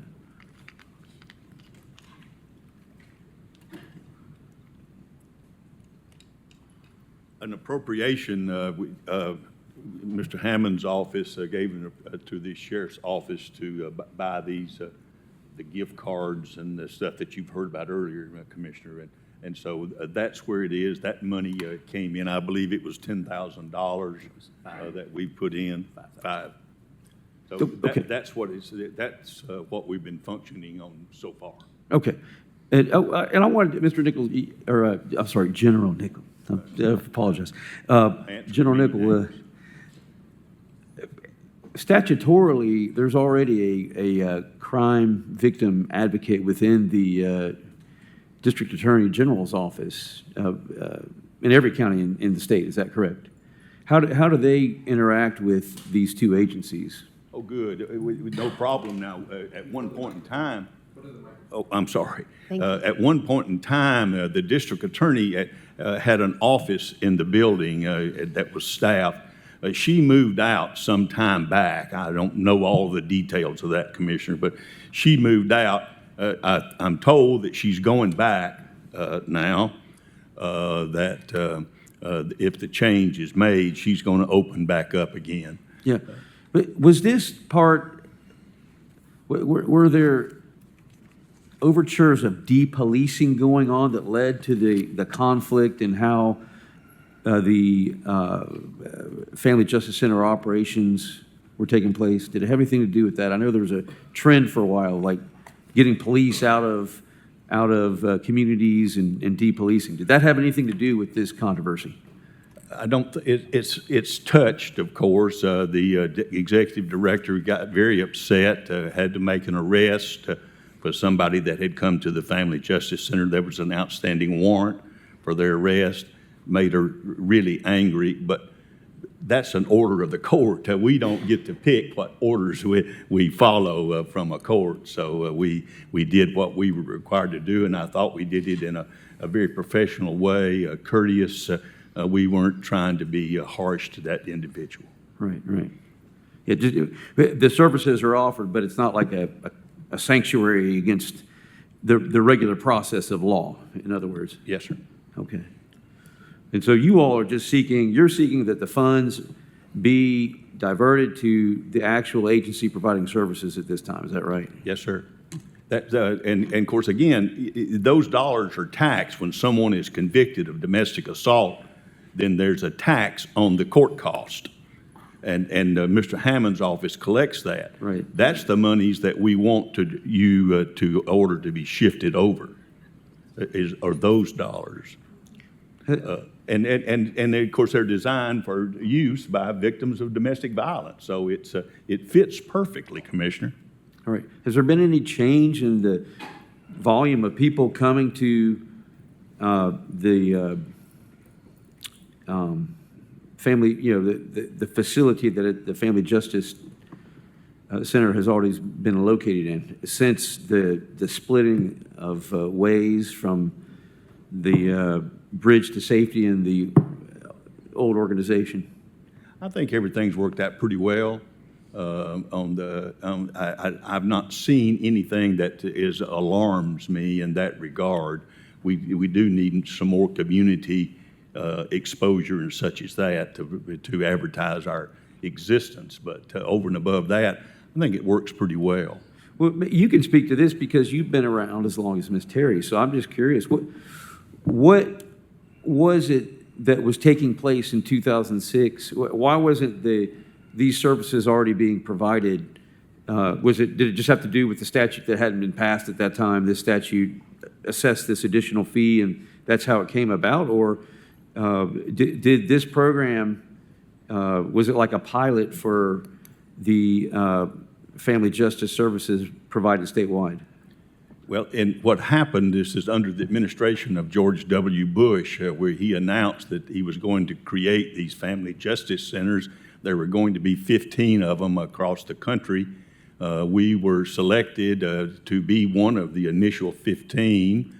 And Ms. Terry, won't be able to remember everybody on the board, but Chief Phil Keith was the chief of police at the time. Tim Hutchison was the sheriff. So everybody got together, and we petitioned hard for this award. And of course, it was so new, you could kind of set it up how you wish to set it up. They've developed some more guidelines now.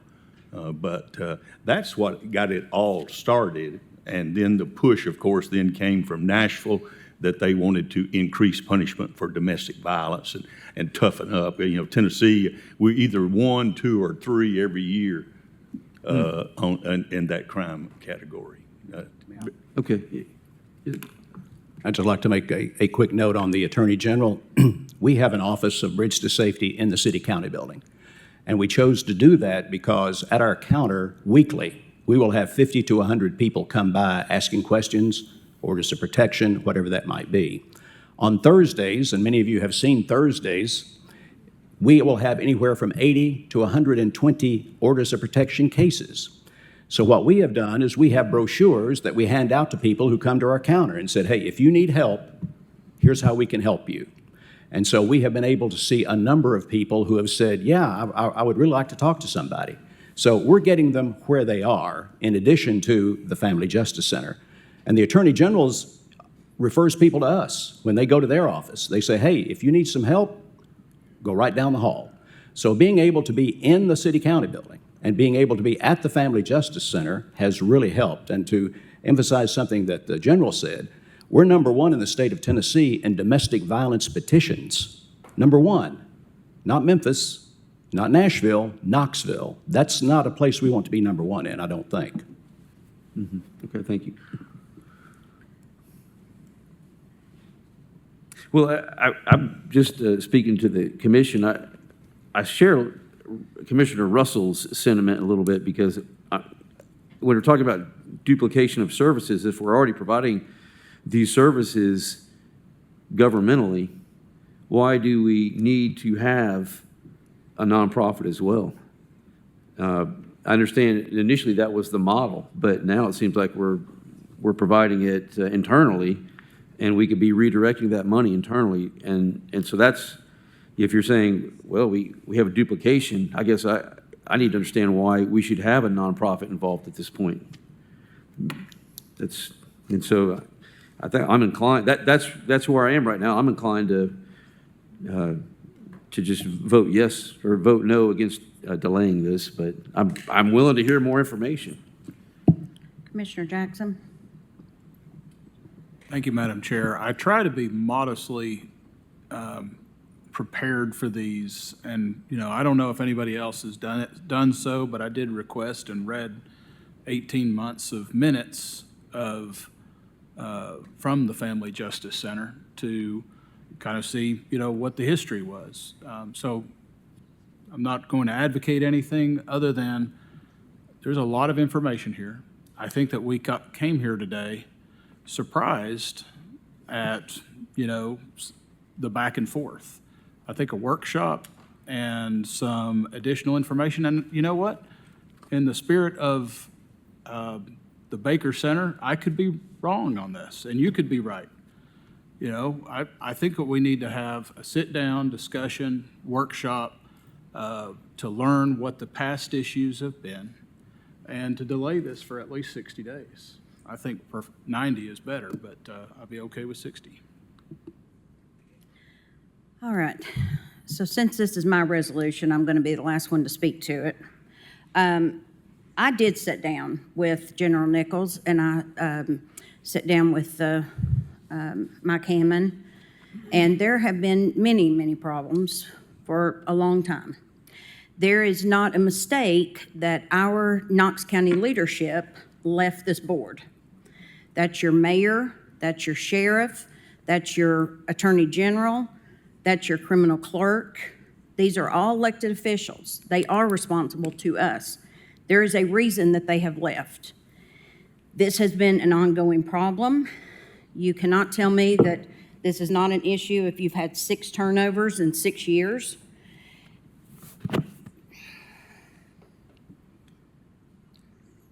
That is not something that I'm comfortable with. And because people can't get along is really not the victim's fault. We're grown adults. You can get along. You can not like each other, but you can do your job.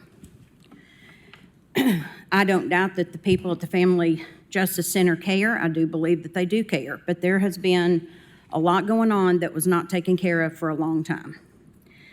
And I don't put things on. Anybody can look at my record. I don't put resolutions on to just put resolutions on. I put them on because I believe in them. I put them on because it's the right thing to do. And I think that if you've got your criminal court clerk saying, I am willing to take this on because the victims need to be taken care of, as a county commission with county tax dollars, you need to listen to that. And you need to pay attention because there's a problem. So I will not be voting to postpone this. I'm grateful that you guys now want to have a meeting and that everybody wants to get along. This should have happened a long time ago. We shouldn't have to get to this point for everybody to sit down and have a meeting and a kumbaya, because you're wasting time of victims who are suffering, and we don't have time to do that, whether you're in the city or whether you're in the county. So that's where I am. That's not something that I can support. And there again, I think as a county commission, you need to look at this and understand that your county leaders didn't back out for just no reason whatsoever. Commissioner Drip. Thank you, Madam Chair. I was just going to renew the, oh my gosh, the words left me. Substitute motion to postpone for 60 days. All right, we've got a substitute motion on the floor by Commissioner Durrett, second by Commissioner Jackson. Please open up the voting. And you'll be voting to postpone this for 60 days is what you're voting on right now. If I may just add in discussion, with the caveat that these two sides do come together, and when you come back to us in 60 days, you can at least report that you have met, and that whether you resolve it or not is between you all, but that you have at least met, you understand each other's concerns, and maybe in the end something, I'm still hoping something can be worked out to everybody's benefit, but especially to our clients. Thank you for adding that, Commissioner Hill, and that was the exact intention for this delay, and even a workshop where commission could attend and ask questions and gain more information from both of the parties in the same room. Open voting, please. The second was Jackson.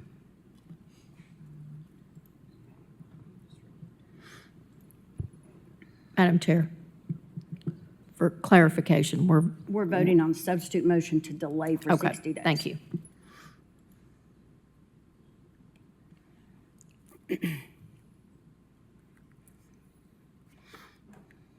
You may change your vote. And voting is closed.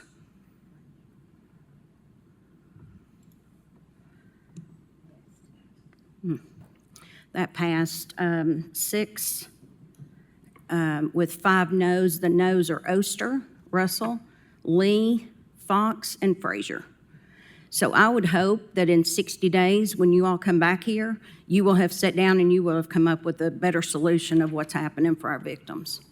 And I would hope the commission's going to make sure that they reach out to Mike Hammond and sit down and take a meeting and let you hear about what I've heard. We're going to take a 10-minute recess. All right, Commission, we're back in order. Madam Clerk, next item, please. Our next item is public forum for agenda items only.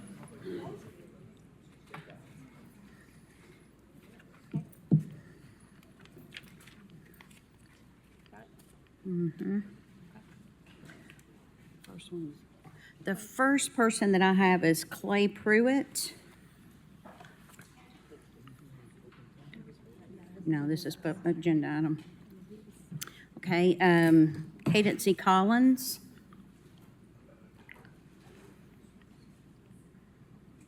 Beth Braden.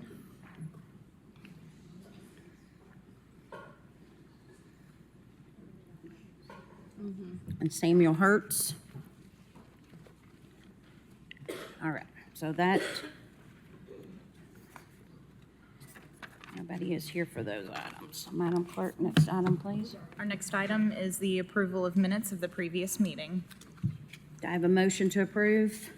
A motion by Commissioner Thompson, second by Commissioner Rawls. Any discussion? Seeing none, open voting, please.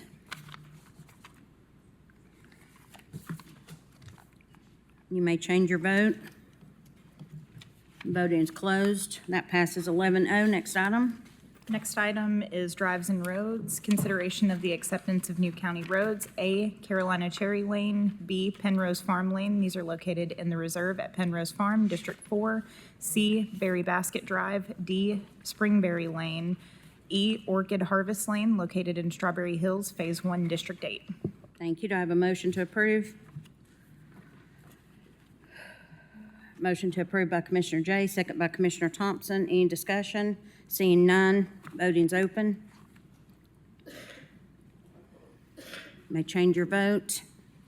Voting's closed. That passed 11-0. Next item, please. Next item is line item transfers, total amount of $1,433,533.27. Thank you. Motion to approve.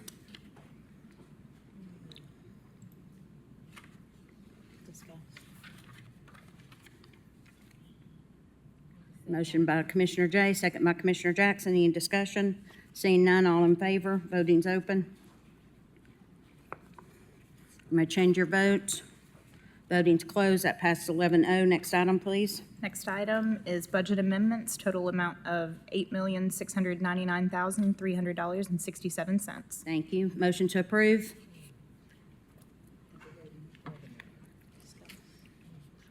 Go next. Yep. Motion approved by Commissioner Jay, second by Commissioner Durant. Commissioner Hill. I'm sorry, I don't have a way to make a motion. It just shows the request to speak. They'll have to. Okay. Open voting, please.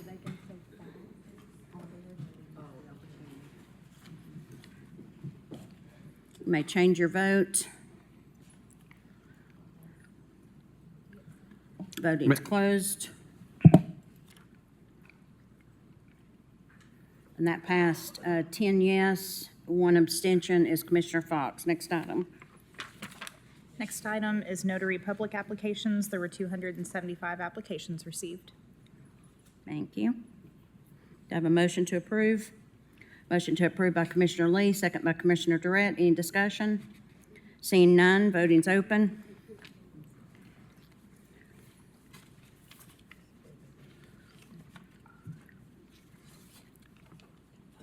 You may change your vote. Voting's closed. That passes 11-0. Next item, please. Item number 26, spread of record, the grant application to the State of Tennessee Department of Health for funding Ryan White Part B program services submitted by the Knox County Health Department. Item number 27, spread of record, the grant application to the United States Department of Labor, DOL, Employment and Training Administration, ETA, for funding submitted by Knox County Grants and Community Development. Item number 28, spread of record, the election of Marcy Thomas to represent Circuit Court Clerk's Office and Casey Stone to represent the Criminal Court Clerk's Office on the Employee Insurance Benefits Committee to complete the unfulfilled terms effective immediately through December 31st, 2029. Thank you. Next item. Item number 29, Resolution R264110, is appointing and reappointing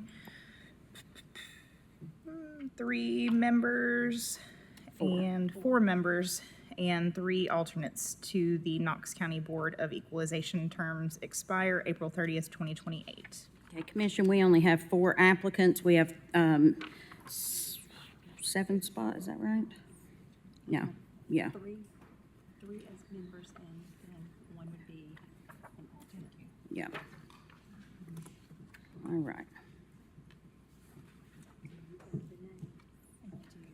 So we've got Mr. John Anderton, William Gentry, Gail Hawkins, and James Thompson.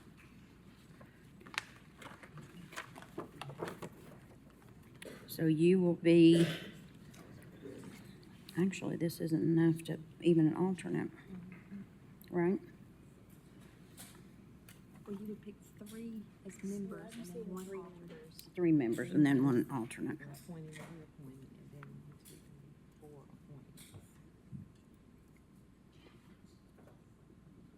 That's what I thought. This is 3 appointments, 4 reappointments, and then 4 appointments. So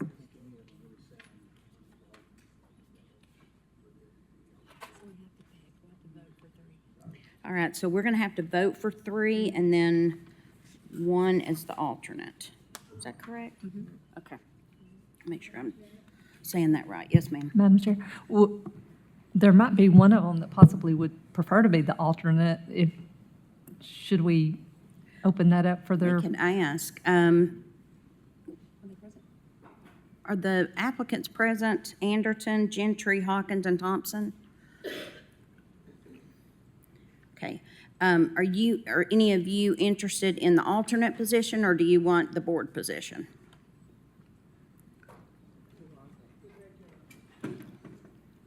And would you come to the podium? You come to the podium for me? I'm sorry, thank you.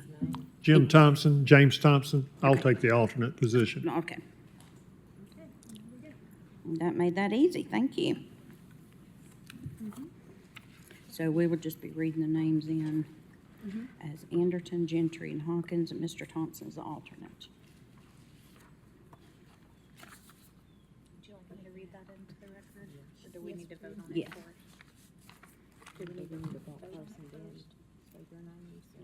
We can, yeah. If you want to go ahead and read them in, and then we'll I'll go vote ahead and on read it. them. Yeah. Resolution R264110 is appointing John Anderton, William Gentry, and Gail Hawkins as members and appointing James Thompson as an alternate on the Knox County Board of Equalization. Terms expire April 30th, 2028. All right. I've got a motion on the floor by Commissioner Hill, second by Commissioner Thompson. Commissioner Durant? Thank you, Madam Chair. I just had a quick question for the Law Department. Since we are not filling 3 of these alternate positions, do we keep it open and continue No, to try to promote it, or? They have to be appointed by a date certain, which will end, I think, at the end of this month. The mayor will appoint the other 3 positions Okay. since we didn't have enough to fill. Thank you. Thank you. No other discussion. Open voting, please.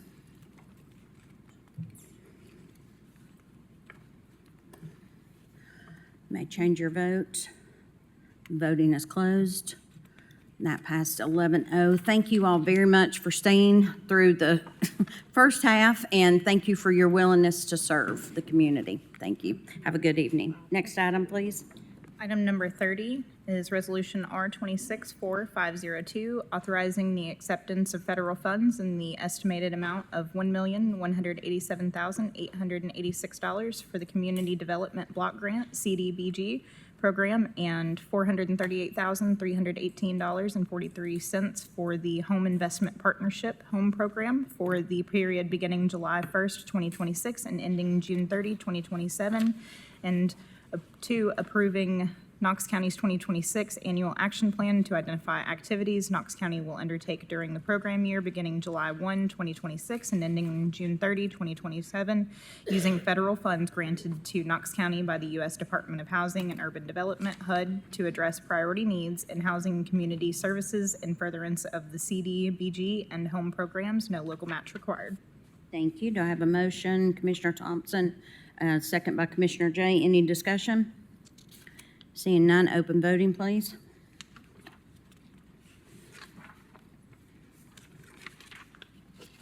You may change your vote.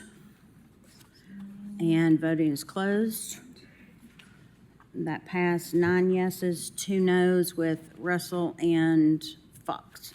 Next item, please. Item number 31, R264903, amending the Knox County Commission Rules, Rule 1, Section N, Agenda, to include a draft language submission deadline for agenda items sponsored by a commissioner. Thank you.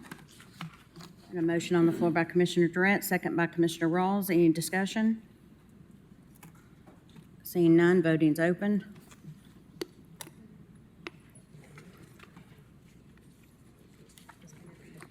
May change your vote. Voting's closed. That passed 10 yes, 1 no. Commissioner Lee. Next item, please. Item number 34, Ordinance O264101, amending the Knox County Code, Chapter 2, Article 8, Division 4, regarding receipt and disbursement of county funds and budget procedures for defined services contracts, establishing Section 2 through 558 previously reserved on first reading. Thank you. Got a motion on the floor by Commissioner Thompson. Can I have a second?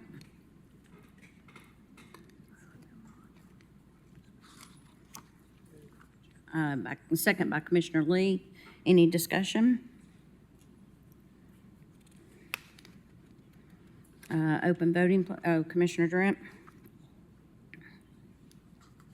Thank you, Madam Chair. So I just wanted to confirm that this, in fact, does have the amended language that we are voting on, or Commissioner Russell, could you speak to that, please?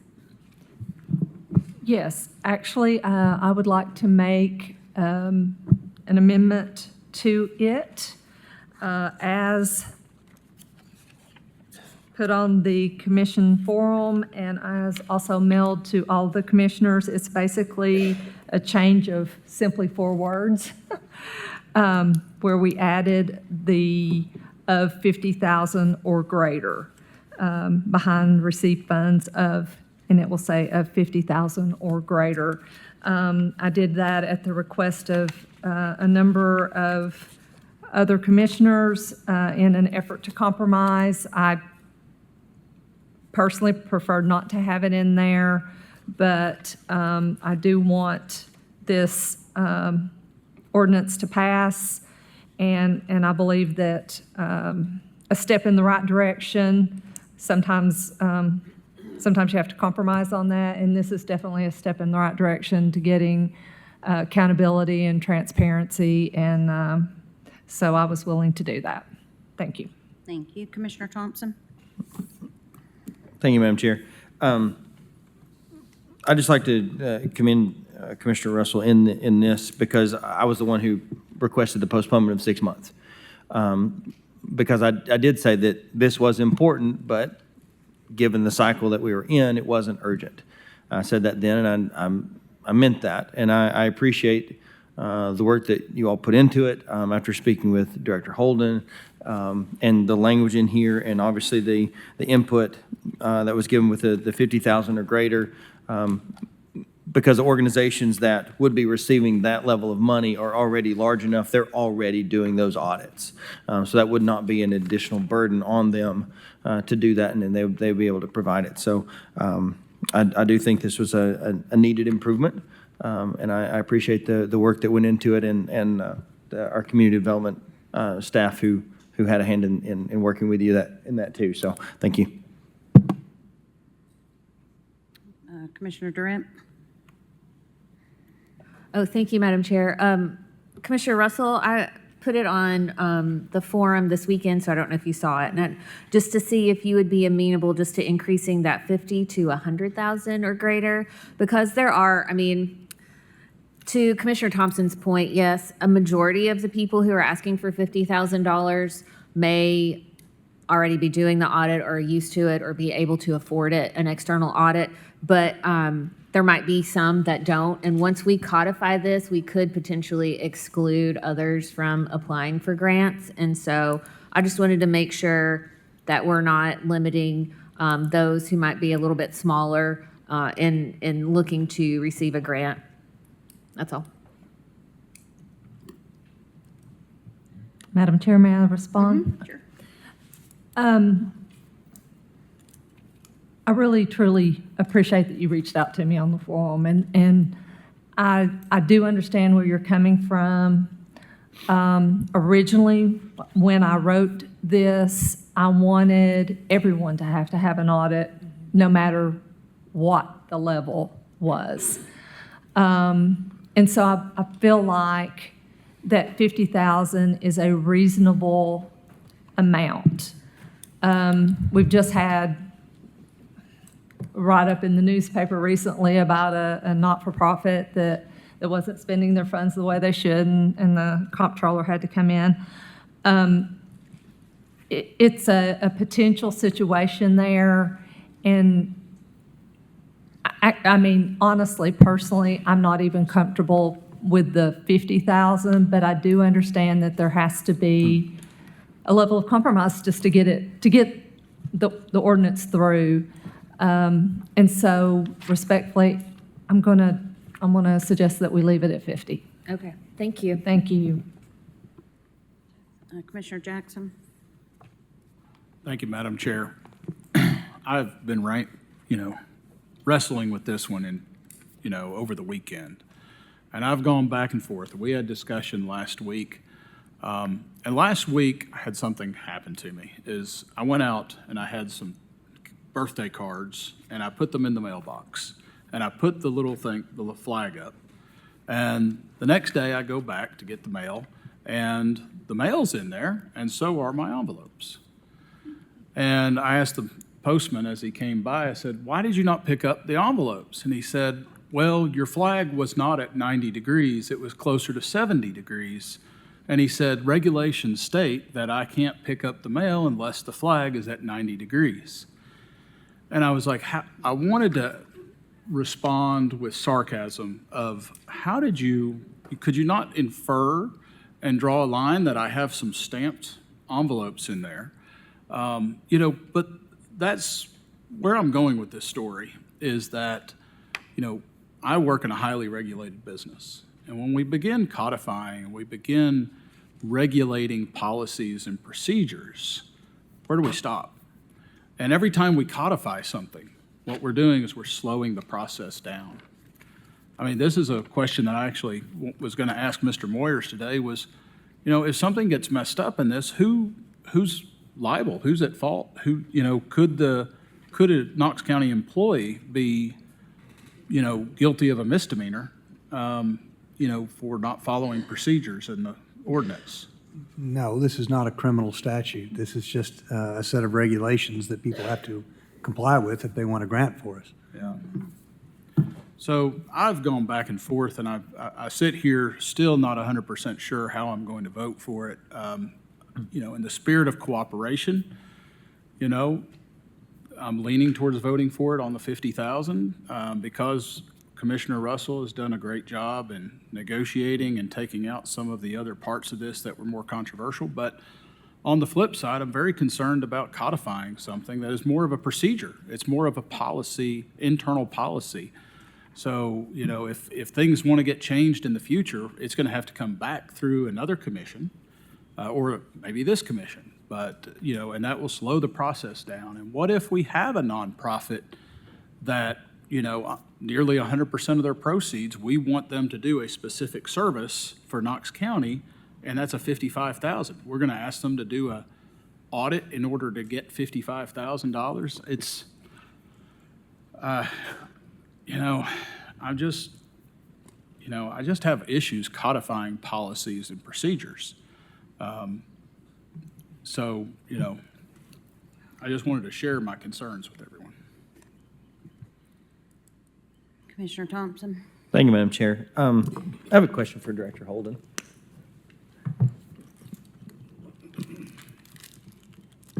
I'm sure she's just been chomping at the bit. Jenny Holden, Grants and Community Development. You and I spoke briefly earlier about this and the wording and the 50,000. Realistically, how many organizations are above that, roughly, how are above that threshold? In our current 3-year cycle, we have 2. McNabb and Interfaith both receive more than, or actually receive exactly 50,000 through defined services. Okay, so if we increased it over 50,000, there really wouldn't be anybody that would have to go through the audit process. I mean, we have others that are in hotel motel that are definitely over that 50,000, but they're already at that audit threshold anyway. For the defined service part, it's 2. But that is not to say that that would not be the same in the next 3-year cycle. But typically, those larger amounts, 50,000, those folks are usually already having an audit. Okay, so from I guess, a functional standpoint of that particular organization, they already have that information available that they could just hand over and say, here's our audit. That is correct. And actually, based on how the ordinance is written, they would be providing us that anyway, because we are now asking when someone applies if they've had an audit to go ahead and give us that. So we would be getting that already. So theoretically, this wouldn't change anything about the way that they do business, and they wouldn't have to hire staff or hire an outside auditor. They're already doing all of this. That is correct currently, but just in full transparency, there could be a time later that someone else in that next grant cycle so I do see both sides, but currently, yes, that it would have no impact at all at Okay. 50,000. Okay. All right. Thank you. Commissioner Russell, do you have anything else you want to say? Yes, ma'am. Thank you, Madam Chair. I appreciate what Commissioner Jackson said. However, currently, we already have procedures in place. We already have ordinances in place. They're just incorrect. And so because they needed to be corrected and the language updated, at that time, I went ahead and put in some additional requirements, such as if they've had an audit, they need to go ahead and submit that audit with their application, and also requiring that they do have an audit. If we're giving them over 50,000, we want to make sure it's being spent. Of course, I wanted it at 0, but if they're getting over 50,000, we need to make sure that it's being spent where it's supposed to be. So it's not adding any additional rules or regulations that aren't really already there. We're just updating them, making them align with the correct wording that we have now and the correct titles that we have now, and adding a little extra layer of security for additional transparency and accountability. So it's not just a new ordinance that's just or new rules that are being generated. Thank you. Thank you. And I want to echo Commissioner Thompson of you being willing to work with everybody, and also the way that you worked with Director Holden. She's sung your praises on that, so I certainly appreciate that. Seeing no further discussion, we'll open up the voting. The motion is to approve, and that includes Commissioner Russell's Okay, you need her to restate her amendment? Need to know if he's accepting that Okay. Commissioner Lee and Commissioner Thompson, are you accepting Commissioner Russell's amendment of the $50,000 or greater in your motion? Okay. Okay, yes, all right, perfect. Now you can open up the voting. Sorry about that. Mm-hmm.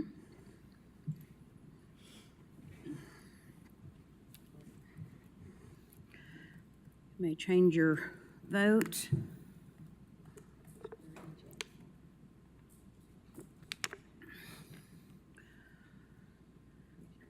Commissioner Jackson.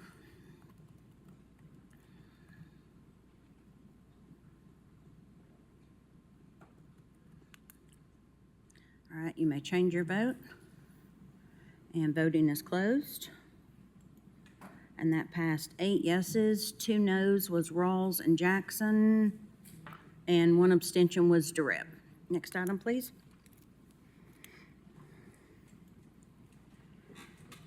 Item number 35, ordinance O-26-4102, amending the Knox County Code, Chapter 58, Article 3, Section 58-92, regarding disbursement of county funds levied through the hotel occupancy tax. This amends ordinance O-91-11-101, adopted January 27th, 1992, and ordinance O-02-6102, adopted July 22nd of 2002, and this is on first reading. Thank you. We have a motion on the floor by Commissioner Russell, second by Commissioner Lee. Any discussion? Commissioner Russell? Yes, ma'am. I would also like to make the same change to this to add the additional 4 words of 50,000 or greater as shown in the exhibit on that I sent to you guys and also was on the forum. Okay. And is that good with the second? Okay. Commissioner Hill. Thank you. Just for the sake of knowing, Director Jenny Holden, are there any more of our applicants affected by this threshold than there were with the general fund? No, same would apply. All right, thank you so much. Thank you. Any further discussion? Commissioner Russell, do you have anything else? Okay. That's okay. All right, we've got a motion on the floor and a second, and open up voting, please.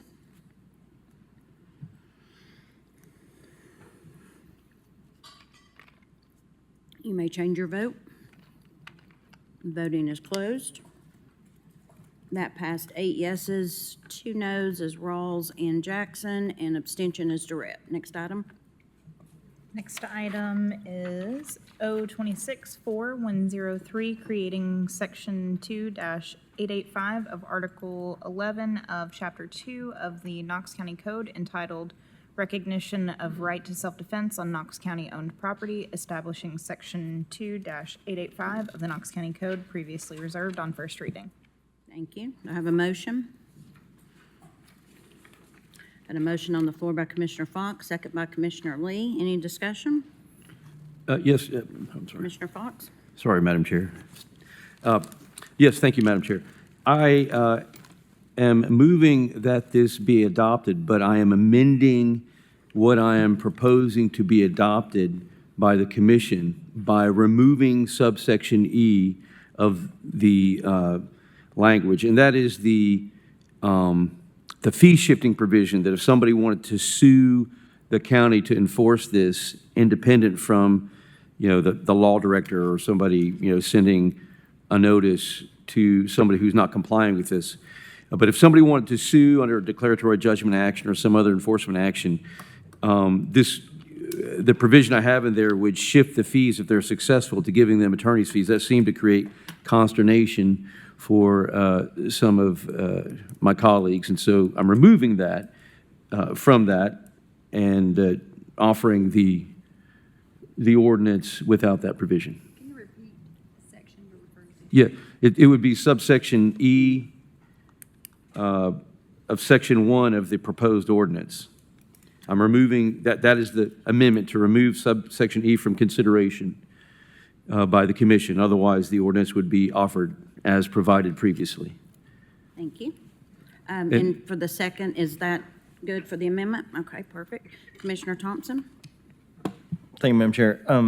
Commissioner Fox, before, correct me if I'm wrong, but it had a provision in there where they would be fined per day. Is that still in there if they don't comply? Yes, I lowered that to $250 per day. That's the new language that was submitted this month. So Okay. it was previously $500 per day, now it's $250 per day. Okay.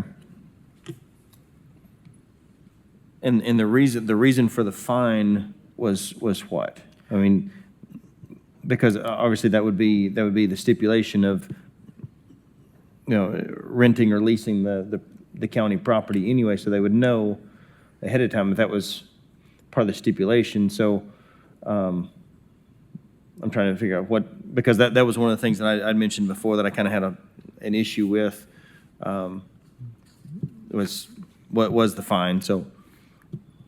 Yeah, well, I think there needs to be some punitive measure so that people understand it's not catch me if you can. That gives them an understanding up front. I better not do this. Instead of chasing them, you know, like stumbling across somebody violating, you know, an ordinance or a state law, which is what happened. I stumbled across this. And I said, wait a minute, this isn't right. It shouldn't be that way. People who are renting space from Knox County ought to, of their own volition, make sure that they are in compliance with the law.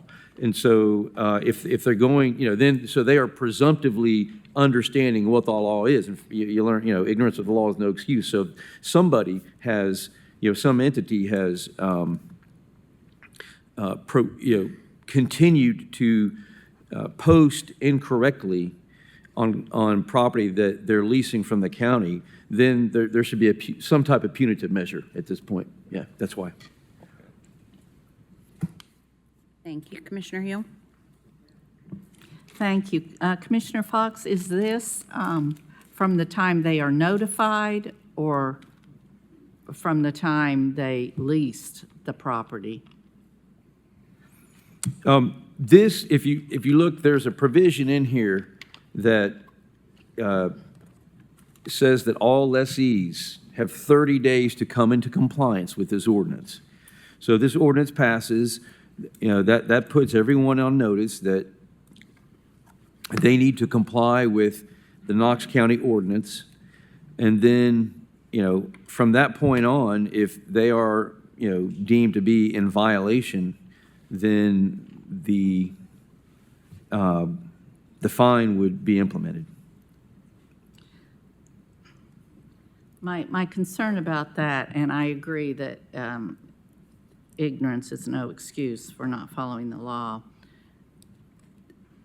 that this could in fact be a very not unintentional, innocent mistake that whoever the leasee might be, I mean, and I would hate to think that this was discovered a year after they signed the lease, and my colleague to my right already figured it up. That would be a fine of $91,000. I'm not sure that's reasonable. I have no problem with them being given 10 days to comply once they're notified or something to that effect, but I do think that this could tend to be rather excessive. It's my comment. Yeah, Madam Chair, may I respond? Thank you. Yeah, I understand that, Commissioner Hill. And look, I seek your input on how can we both ensure that these rights are protected for law-abiding citizens who want to exercise their right of self-defense and who maybe have a carry permit or do have a carry permit. But on the other hand, you know, give some leeway for the lessee to come into compliance, but I think we have to have some type of punitive measure if somebody is not in compliance. I mean, they're expected to be in compliance. So do you have a suggestion that would satisfy you, that would both address the need for there to be some type of sword of Damocles hanging over someone who is deliberately not obeying the law, and the and the need for protection of people's right of self-defense? I mean, I appreciate that, and I'm not sure that I do. I guess my comment would be that this is a problem that wasn't a problem until you happened to run across it very randomly. And I mean, good for you that you did, good for you that you caught it. I take nothing away from that, but I'm just not real certain that this is, anything, honestly, that we need to be overly concerned about, because it does not appear that this has been a problem for our community. well, I guess my response to that, Commissioner Hill, is we don't know. And there may have been many people who desired to not have to leave their gun in their glove compartment, but would like to have been able to keep it on them in the event of an emergency. But they saw the erroneous posting, and instead of going into the building with the gun and just ignoring the erroneous posting, they had to go back to their car and put the gun in the car and walk around without being able to exercise their right of self-defense. I think that's egregious, that a lessee would not avail themselves of knowing the Tennessee statute over this issue and would leave an improper posting at the entrance. So, and if you read what if you read court cases, appellate opinions about the violation of people's rights, courts certainly find it to be compelling when somebody's rights are denied. And so I guess we just have a difference of opinion. All right, if you're looking for compromise, how about something like $100 per day, not to exceed 30 days? Or 60 days, something to that effect. That sounds reasonable, yeah. $100 per day, not to exceed 30 days. Okay. Then I would look at that as a friendly amendment, so I would then submit to the commission an additional amendment to this proposal that subsection D read, any third-party lessee failing to comply with this ordinance shall be fined $100 per day for a maximum of 30 days. Yes. Did you guys get that? Thank you, Commissioner Hill. And Commissioner Lee, you good with that? Okay. Commissioner Rawls. Thank you, Madam Chair. I happened to be at the same event that the commissioner was at, so I saw what he saw. Plus, in addition, there was a security guard there.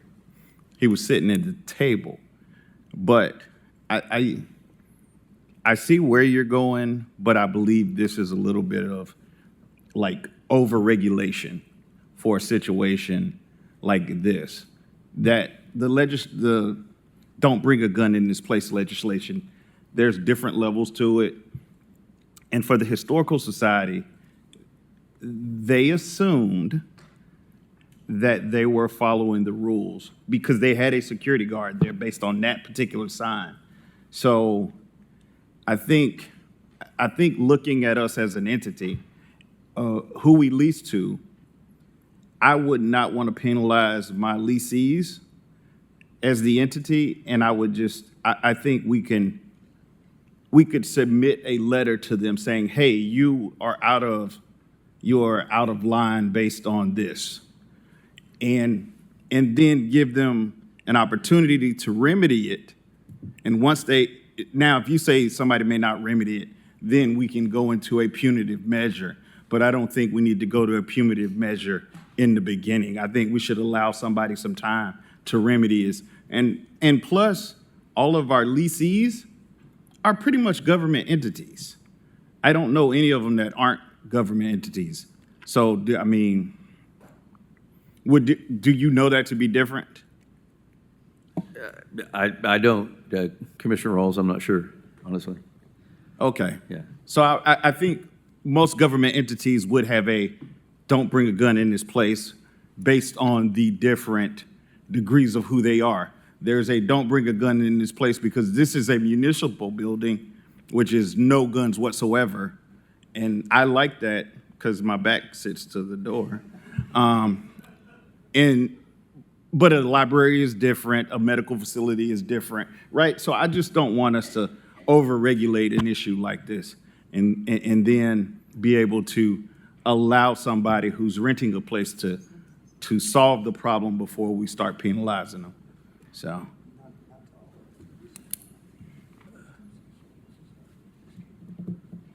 Oh, well, I'm good. Yeah. Madam Chair, may I respond? Yes. Commissioner Rawls, actually, I don't think they were in compliance with the law because what the law says is if you want to prohibit altogether the carrying of firearms, including people that have a carry permit, not only do you have to have a security guard in place, but you have to have a metal detector at the front door. It has to be an entirely secure facility, and there has to be a metal detector and a law enforcement or security guard at every entrance. So they didn't do that. So they weren't in compliance with the law. And I think you have to be, maybe unusually sophisticated in firearms law to recognize when something's not posted properly. I'm on the advisory council for the Tennessee Firearms Association, and that's how I was able to recognize that immediately. I think most carry permit holders probably aren't going to know the difference between whether something's properly posted or not. So that's why I think there needs to be some type of punitive measure to put people on notice that you really need to look at the law and make sure you're in compliance with it. So that's my response. Thank you. Commissioner Thompson?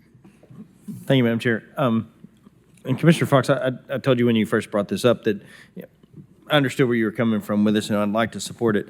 But I have a question for Director Moyers.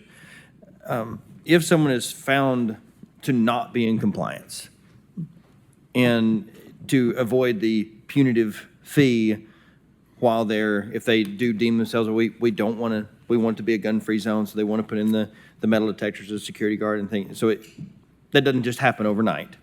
So if to avoid the punitive fee and to become compliant, they could just the next day take down the postings, and they're going to avoid the fee until they can put the proper measures in place to do so, correct? That's correct. If they remove the postings, then basically anybody is welcome to carry at that point until they manage to get the equipment and the personnel they need to re-control the carrying of firearms on their premises. So then that would be their prerogative if they deemed okay for the next month or 2 weeks, 6 weeks, whatever it may be, to put the things that they need in place. Then they just understand that they're not, quote unquote, a gun-free zone, not that guns are walking in and out the door all the time. It's just, if someone is a permit holder and decides to carry for self-protection, then they can do so, and that leasee would not be assessed a penalty. No, because if they took down the postings, they'd be in compliance with the law. Okay, thank you. Commissioner Russell? Thank you, Chair Oster.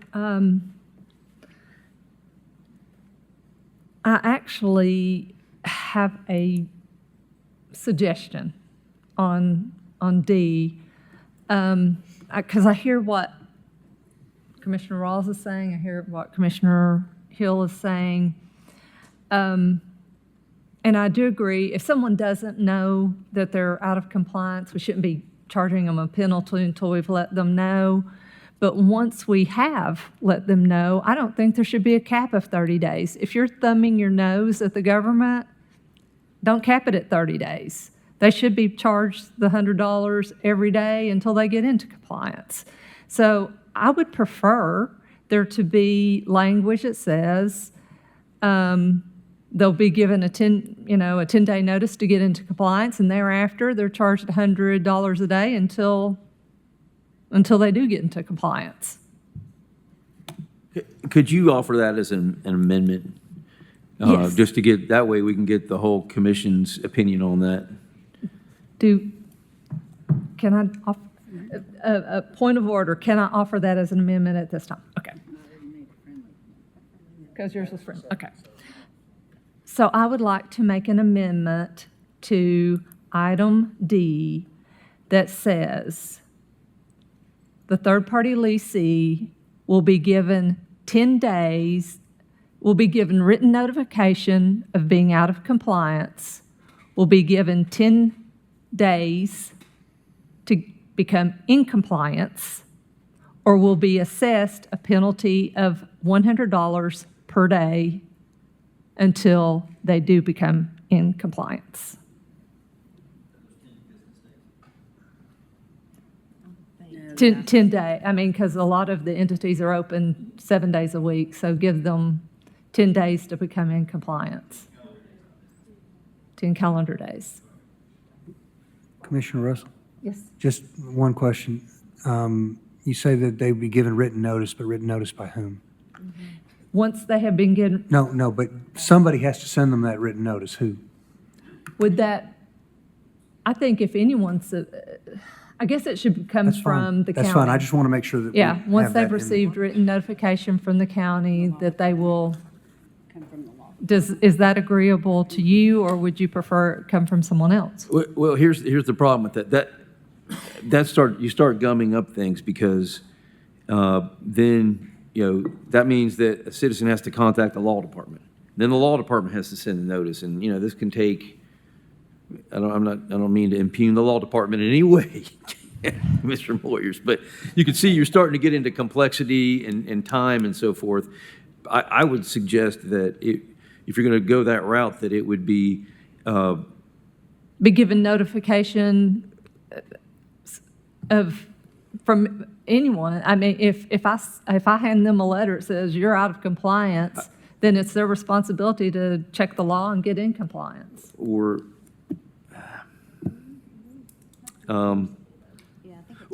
that the county is notified by providing notice to the law department, and then there's. Okay, so. Let me just interject one thing. If somebody's out of compliance and the fine starts going, it's not self-executing. You have to understand that. It's Yes. like our zoning codes. Right. They have, so ultimately, if somebody's not in compliance, we're going to have to file litigation to get a court to actually impose the fine on them.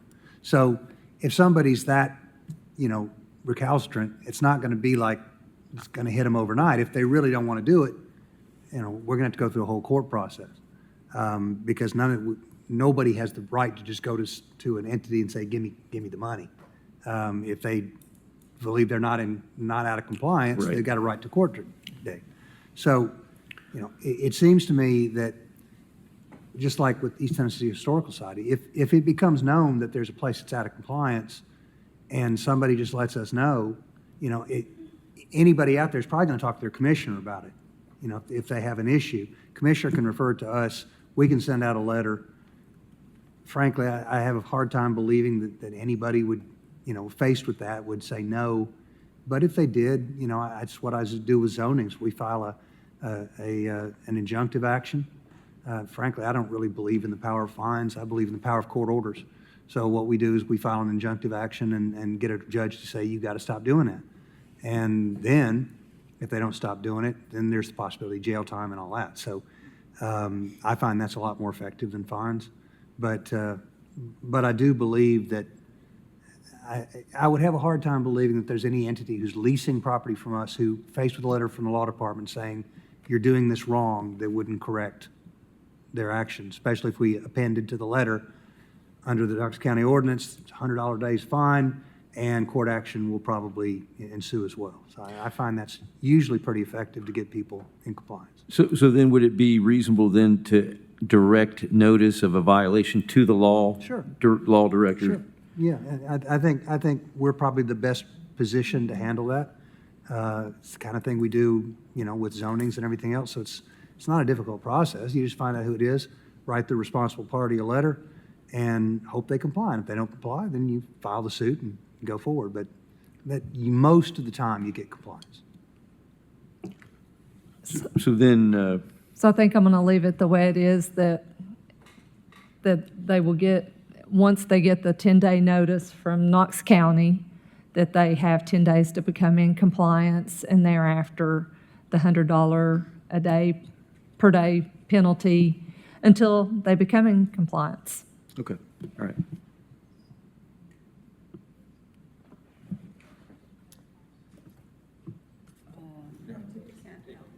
I think they took that out. Yeah. Yeah. Commissioner Rawls. Thank you, Madam Chair. Thank you, Mr. Moyers, for that clarity. I'd still like for the commissioners to understand, somebody renting from or leasing space from the county is not the general public. They are typically a government entity. They are typically us. They're a body of this, they're the tax collector, the register of deeds, the library. They are us. And we're penalizing us for making a mistake, right? Like, come on, guys, think about that. We're charging ourselves money for the penalty. I think we need to step back and say, is there a better way to do this? Because if you said that you sit on the gun commission, if you said that they were out of compliance, they were out of compliance. I have no argument with that. And there are probably some other ones that are out of compliance. But again, they are government entities. So we're not penalizing Joe Blow. We are penalizing the library. We're penalizing the health department. That doesn't make much sense to me. So I think we need to really think this through before we regulate this. So again, I just think it's overregulation for a mistake that was made. Because when it was brought to the Historical Society's attention, they fixed it immediately. So that was one instance, fixed immediately. And I don't know if we need to create an entire ordinance to go down this road, because I don't know if there are that many organizations that are part county that are out of line. So that's my 2 cents. Commissioner Jay. Thank you, Madam Chair. Mr. Moyers, you just explained a process, excuse me, in which if anybody was out of compliance with virtually any law and was notified by a member of this commission or anybody in government, that you would take to, say, be in compliance with law, and you would send them a letter, and then you would go through a process, correct? Yes. Do you need an ordinance to do that? No. What this ordinance does is basically codifies at the local level what is already state law. I know, but do you need an ordinance to tell anyone in Knox County that they're not in compliance No. with the law? No. No. So if the ability exists today to do what you want to do, Mr. Fox, with an entity willing to do it for you, why do you need a law, an ordinance to do the thing that you have the availability to do currently?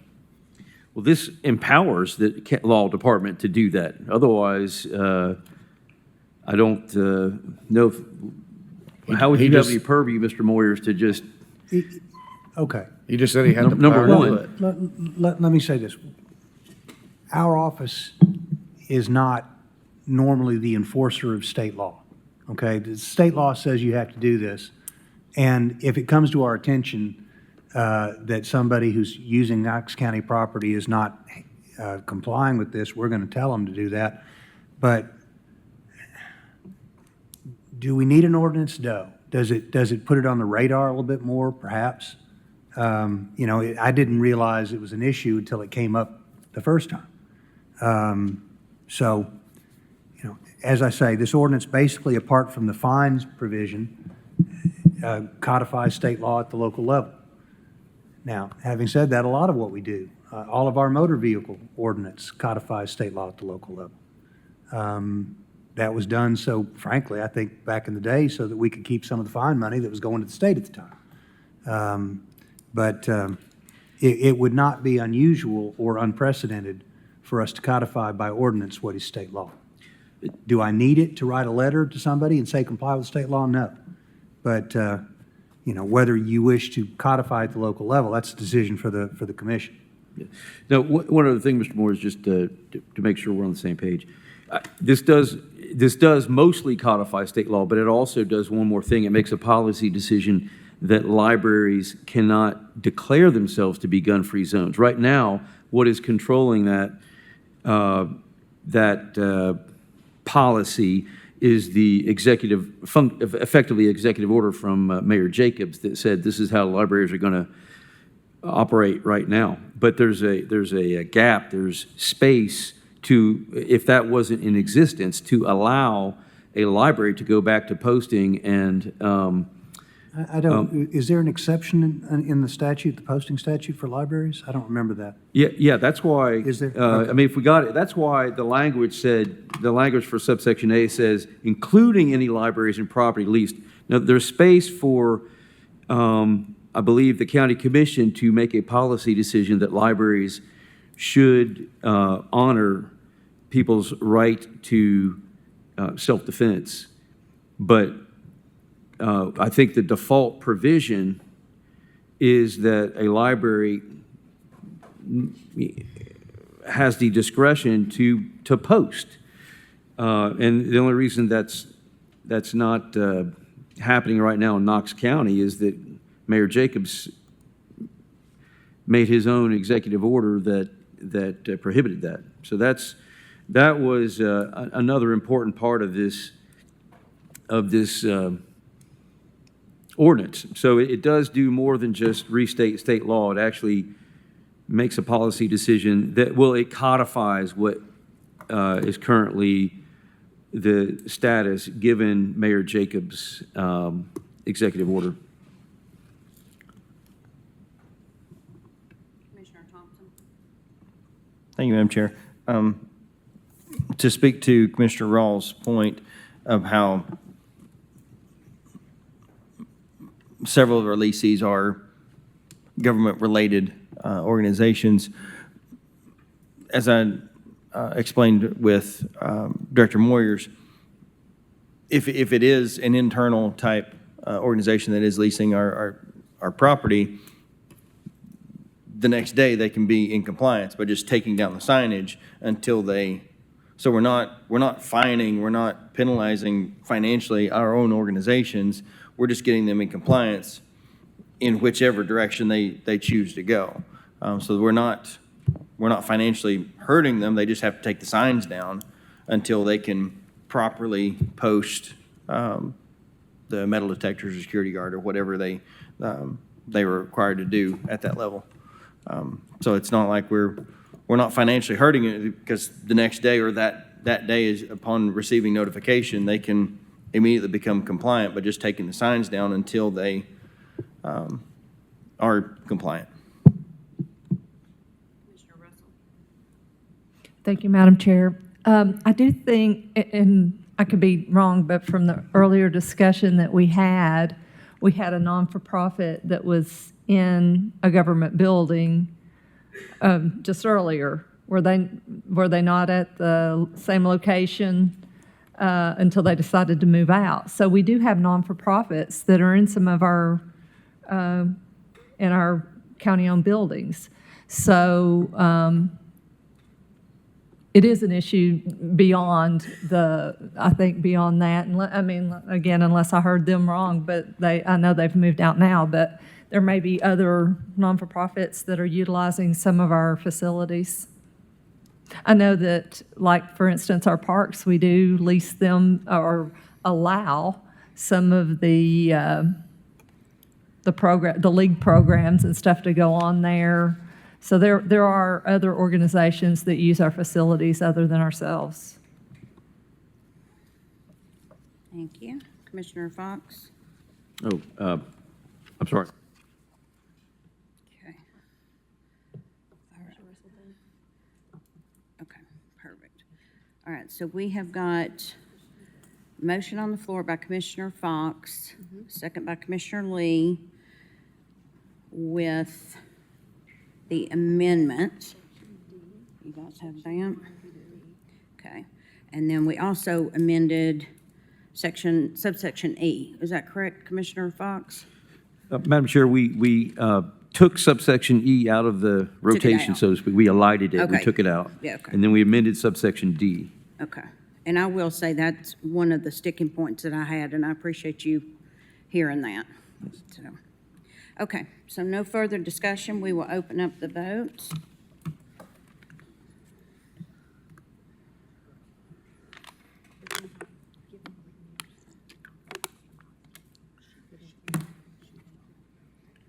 Commissioner Jane, Commissioner Frazier, you vote, please.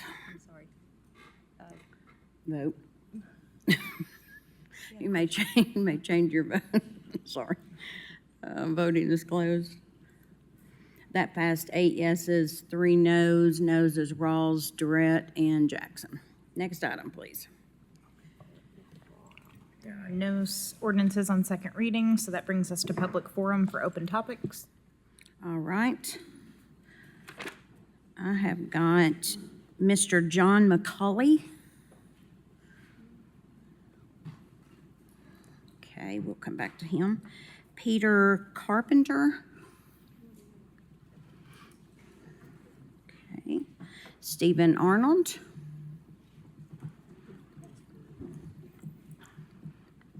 Mr. Arnold, if you will give your name and county of residence, you have 3 minutes. Turn your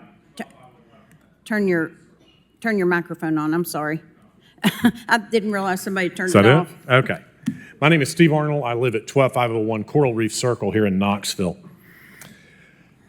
Commission, TCA 2-1-104 defines a primary election as an election held for a political party for the purpose of allowing members of that party to select a nominee or nominees to appear on the general election ballot. Tennessee election rules require primary voters to sign an attestation under penalty of perjury indicating they are bona fide members or intend to affiliate with the party in whose primary they seek to vote.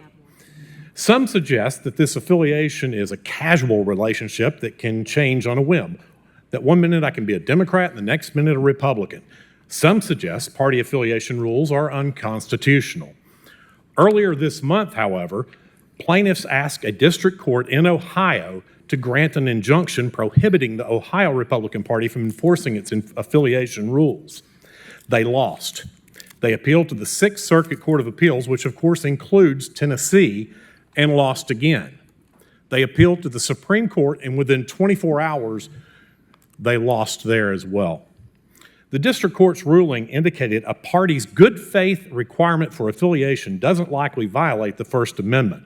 I quote, "The right to vote in any manner and the right to associate for political purposes through the ballot are not absolute, and states have a legitimate interest in ensuring party primaries are not used as tactical tools by non-members." The ruling also indicated factors such as voting history, campaign contributions, even public comments could be reliable indicators of genuine affiliation. So what does bona fide mean? The legal definition, as was applied by the district court, means in good faith, genuine, honest, and free from the intent to defraud or mislead. Certainly, sitting members of this body who were elected as members of one party cannot now reasonably claim to be bona fide members of the other. Yet, some have gone on social media proudly proclaiming that they have crossed over to vote for the more palatable candidate in the other party's primary. Others are actively encouraging voters to cross over. TCA 2-19-109 makes it a Class D felony to make a false entry on an election document, such as a ballot application. TCA 2-19-107 makes it a Class D felony to vote when you are not entitled to do so. TCA 2-19-133 makes it a Class E felony to deceive voters by providing false or misleading information regarding their qualification to vote. I'm asking this body to sanction any member who has violated these laws, and I'm asking our district attorney to prosecute clear violations. Failure by this body and our DA to take action will disenfranchise myself as well as all the other properly affiliated members of primaries or of parties. Failure to do so will be a mark against the integrity of our elections, this institution, and your respective offices. Thank you. Thank you.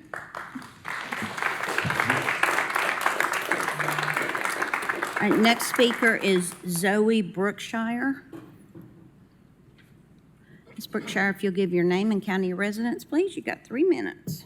Hi, my name is Zoe Brookshire. I live here in Knox County. I'm up in Mascot in Commissioner Thompson's district. But I want to talk to Commissioner Fox. As I understand, you intend to postpone your March. I object to this particular public forum statement, Your Honor, Madam Chair, because it says specifically in the rules of public forum that, let's see.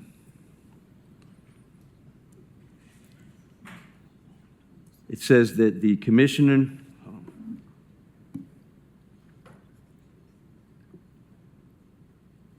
public forum speakers shall address remarks to the entire commission and not individual members. I'm amenable to that if I'm able to continue. We're going to add your time back that you lost right there, and then if you would just address commission, please. Yes, absolutely. Thank you. My name is Zoe Brookshire again, Knox County. Lived here for 20 years. I understand an agenda item to discuss March Muslim Madness has been postponed to a future meeting, but I feel called to share my comments on the matter with you all now. Because I do agree a real threat of extremist terrorism exists in our community. I witnessed that threat realized when I survived a domestic terror attack as a child here in Knox County. About a quarter mile from a particular district. Last week, I heard discussion about the popular Coexist bumper sticker, which promotes a sense of fellowship between faiths and creeds. It was referred to as a fantasy. I grew up seeing this sticker all around the parking lot of my church, where we welcomed people of all spiritual backgrounds, all colors and creeds, to walk their own path of faith with open-mindedness, liberty, and freedom. This is a church where we do indeed coexist, study, and worship with our Christian, Muslim, Jewish, Hindu, and secular neighbors. When I was 7 years old, a domestic terrorist entered my church with a shotgun and opened fire on our community's elders, parents, and children. You see how small my baby sister is in this picture? That's how big she was when my mom had to shield her body from bullets under a pew. The shooter killed Greg McKendry, a foster parent, and Linda Lee Krager, an educator. He wrote in his manifesto, "Know this, if nothing else, this was a hate crime." He wrote of a deep hatred and fear towards our Muslim, Jewish, Black, immigrant, gay, and transgender neighbors. He viewed anyone who wasn't a white conservative Christian as a threat. He's not the only far-right extremist to commit an act of terror in our community. In June of 2015, College Hill Seventh-day Adventist Church was burned down here in Knox County, a Black church. In 2021, 2 weeks after traveling to D.C. to attend the January 6 riots, a domestic terrorist shot at and later that year burned down our local Planned Parenthood clinic. And frankly, as a victim of one of these attacks, it disturbs me to see a blind eye turn to the crimes and ideology that have already claimed lives and livelihoods here, right up the road. Instead, we choose to characterize Muslims, gays, immigrants as the real threat.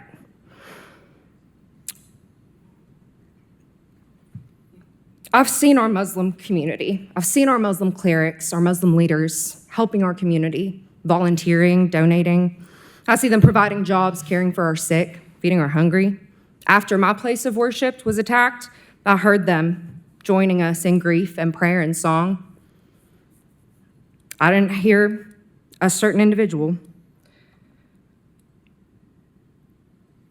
The man who was convinced by rhetoric like that being thrown around was convinced that my faith was not compatible with Western civilization, and he killed people for it.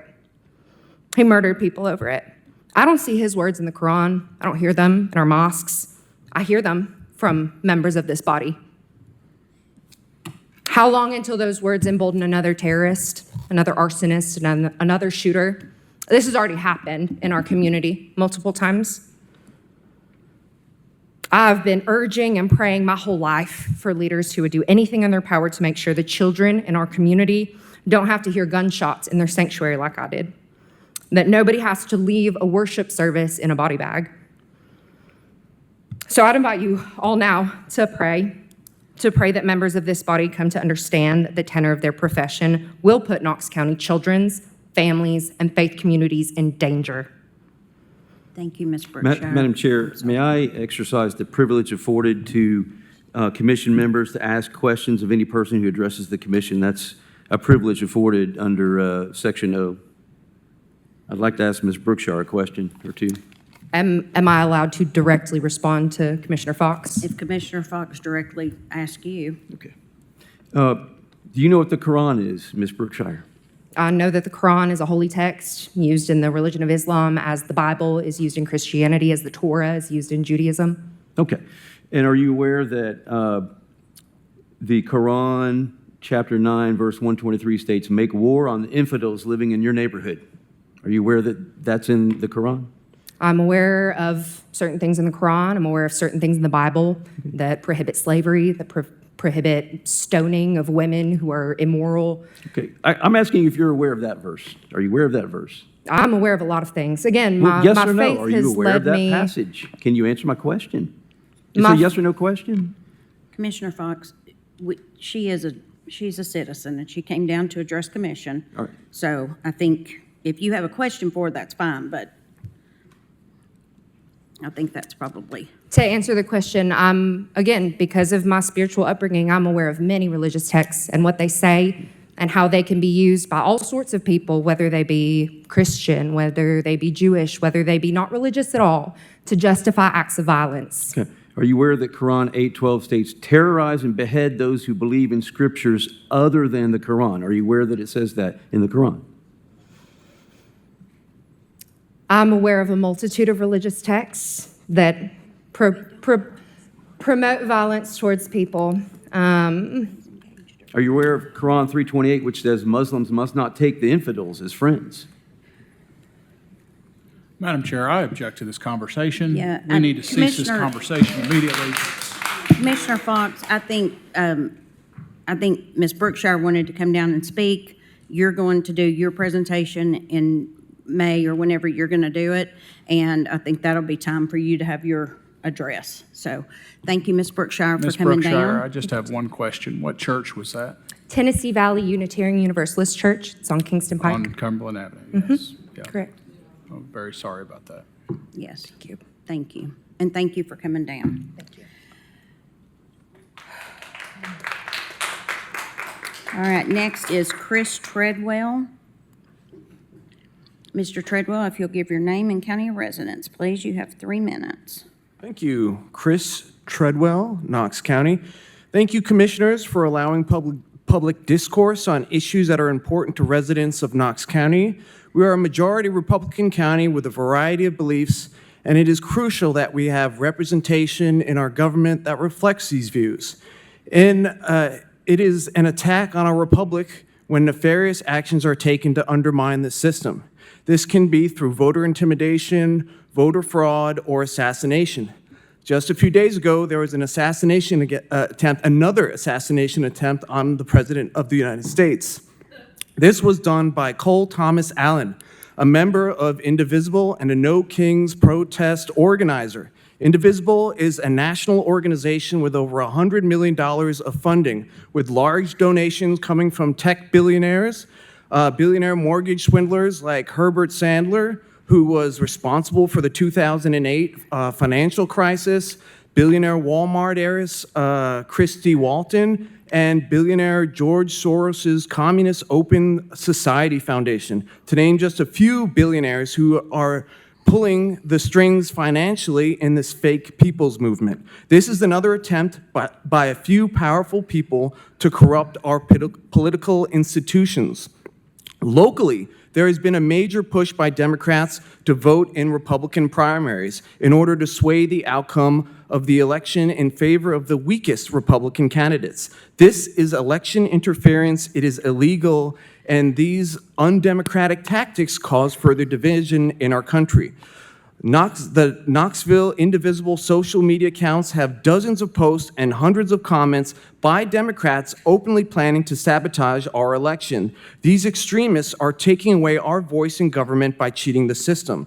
The liberal Knoxville News Sentinel reminds its viewers that although it's illegal to crossover vote, the laws will not be enforced. We have a Democrat commissioner here admitted on Facebook that she committed perjury by voting in the Republican primary and encouraged her followers to do the same. This violates the integrity of our elections. She is disenfranchising the citizens of Knox County and taking away our ability to be appropriately represented. These leftists will cry about the growing division in our country while they call Republicans slurs. They will say our democracy is under attack, yet they will try to kill our democratically elected president. When we try and have civil debate with them, they attack us and kill us like they did Charlie Kirk. And when we try to have fair elections to nominate our representatives, they illegally interfere. This is why we want conservative leadership to stop this color revolution. Thank you very much for your time. Thank you. The next speaker is Yassine Turo. I don't see him in here. We'll come back. Alan Hassmeyer. Hi. Come on down and give your name and county of residence. I hope I said your last name right. You started with an H. That's close enough. That's how I get with my name, so. Yes, thanks for the opportunity. My name is Alan Hassemeyer, and I am a proud Knox County resident. Let's see, this has to do with crossover voting, which is something I've never heard of before. I understand that one of our elected Democrat commissioners kind of sort of slipped in and voted in the Republican primary election, even though they are registered Democrats. This is a great application of the golden rule. How would the commissioner feel about a Republican voting in the Democrat primary? Now, I have to give credit where credit's due. That is a pretty clever strategy. I had never even thought of something like that before. But just because something can be done doesn't mean it should be done. Now, as you know, many people are attracted to Tennessee, and especially Knox County. They appreciate our relatively low crime rate, our business-friendly attitude, somewhat low cost of living, reasonable local taxes, and no state tax. In fact, to keep this financial train moving forward, the state legislature just passed a balanced budget. My wife and I have been residents here since 1983. That's 43 years. I can't believe it. It's been a long time. And I particularly enjoy chatting with newcomers from outside Tennessee. And a couple years ago, I was talking with a gentleman from Phoenix, Arizona. And he said, well, we've been here about 2 years now. And I said, well, how do you like our scruffy little town? And he goes, my wife says she feels like she's living in a Hallmark movie. Now, when I think of a Hallmark movie, I think of the characters being friendly, kind, courteous. They care about their neighbors. Their town is a pleasant place, very active, with lots of things to do. You know, that sounds like Knoxville, Tennessee. So, anyway, that's a real compliment to our community. It sounds like we have a really fine culture over here. Now, let's see, I've been a leader in a lot of different areas, and each one of you are strong leaders. Now, whenever we as leaders skirt the rules a little bit, we tend to chip away at the foundations of the culture which we're enjoying over here. So, in summary, as leaders, each of you commissioners are held to a higher standard than the rest of us. And as one of your followers, I just ask that you follow the rules, especially the spirit of the rules. Thank you very much for your time. Thank you. All right, Corbin Sabal.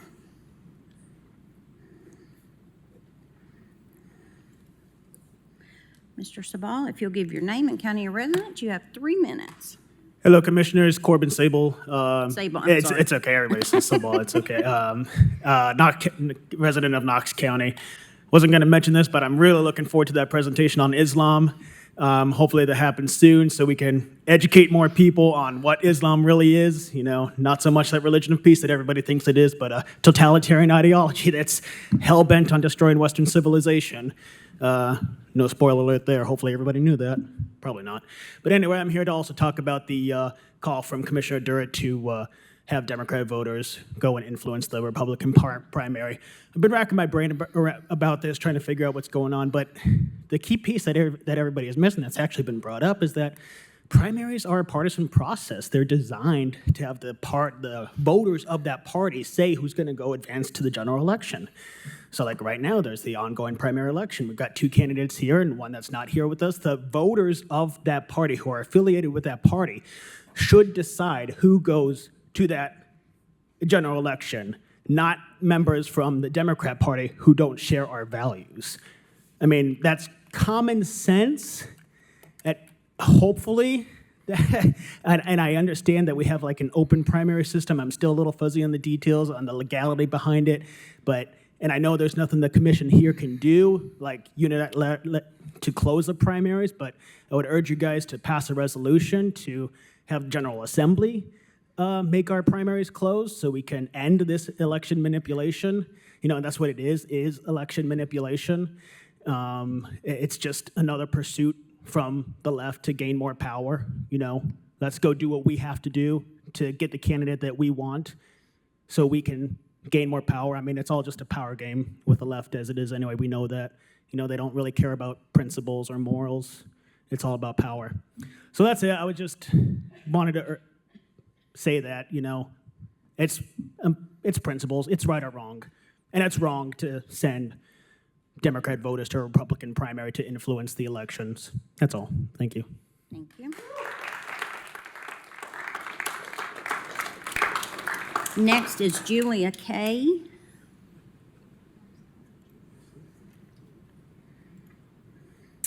Becky Hofseth.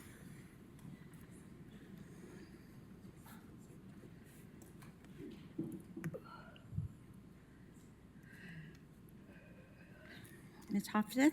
Good evening, Commissioners. My name is Becky Hofseth. I live in Knox County. I hope you all had a chance to vote. If you have, you will recall. Do I need to push this down, y'all? Can you hear me? You're good? Okay. Pull it down just a smidge. There we Go go. down. That's good. All right. Thank you. You will recall being required to sign a document affirming party allegiance before being issued a ballot. And it included these following words. I am a bona fide member of and affiliated with a political party in whose primary I seek to vote. Or I declare allegiance to the political party in whose primary I seek to vote and state that I intend to affiliate with that party. This declaration is made under penalty of perjury. In addition, I imagine you noticed, as I did, the prominently posted yellow sign which warned, quote, "It's the law. Please read." It is a violation of Tennessee Code and punishable as a crime if a person votes in a political party's primary without being a bona fide member of or affiliated with that political party, or declares allegiance to that party without the intent to affiliate with that party. So despite both the clear legal requirement and the visible warning, we have a commissioner here, elected twice as a Democrat, unabashedly acknowledged publicly that she voted in the Republican primary. And to make it worse, she used her Facebook platform to justify this violation of the law and then went on to encourage others to do the same. When it comes to voting, this commissioner has demonstrated no regard for the letter or the spirit of the law, which acknowledges that in good faith, citizens choose candidates based on a common allegiance to their party. Her unlawful crossover vote and advocating others to do likewise has thwarted that intention and has compromised the integrity of our current primary.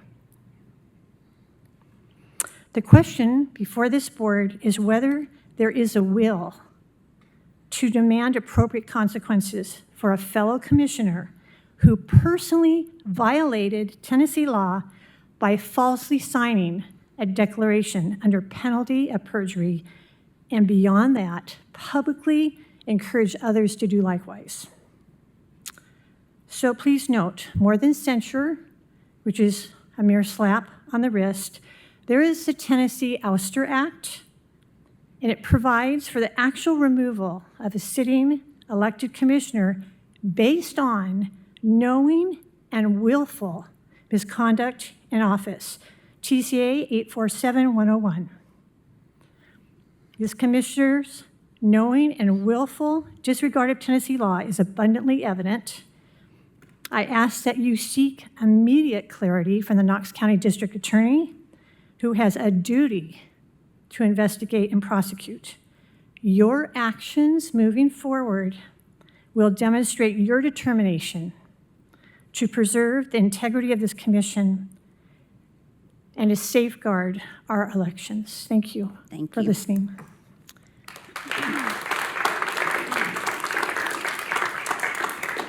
Next speaker is Dana Hofseth.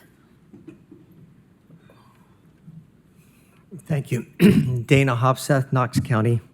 Many of you have seen, I'm sure, Commissioner Durrett's recent Facebook posting where she actually says she voted in the Republican primary, even though she's an elected Democrat official. The fact that Commissioner Durrett so brazenly flaunts her violation of state law, Code Section 2-7-115, and then openly encourages others to do the same on her Facebook page, should be incredibly disturbing to each and every one of you, regardless of party affiliation.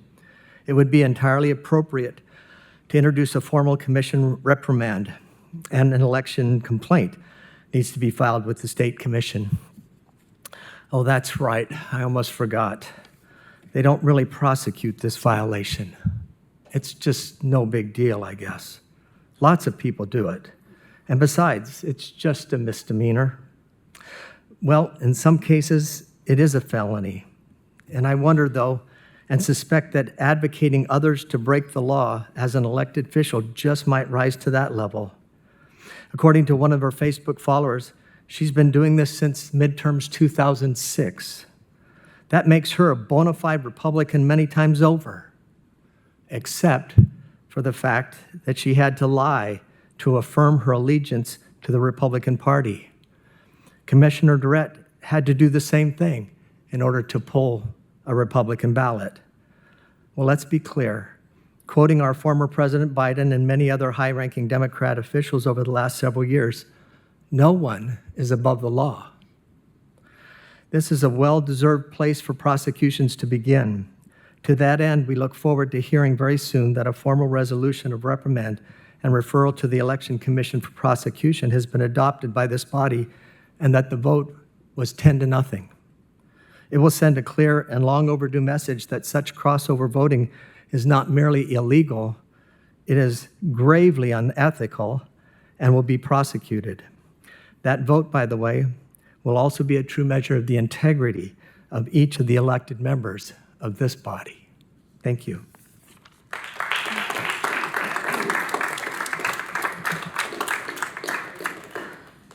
Next speaker is Vince Siliano.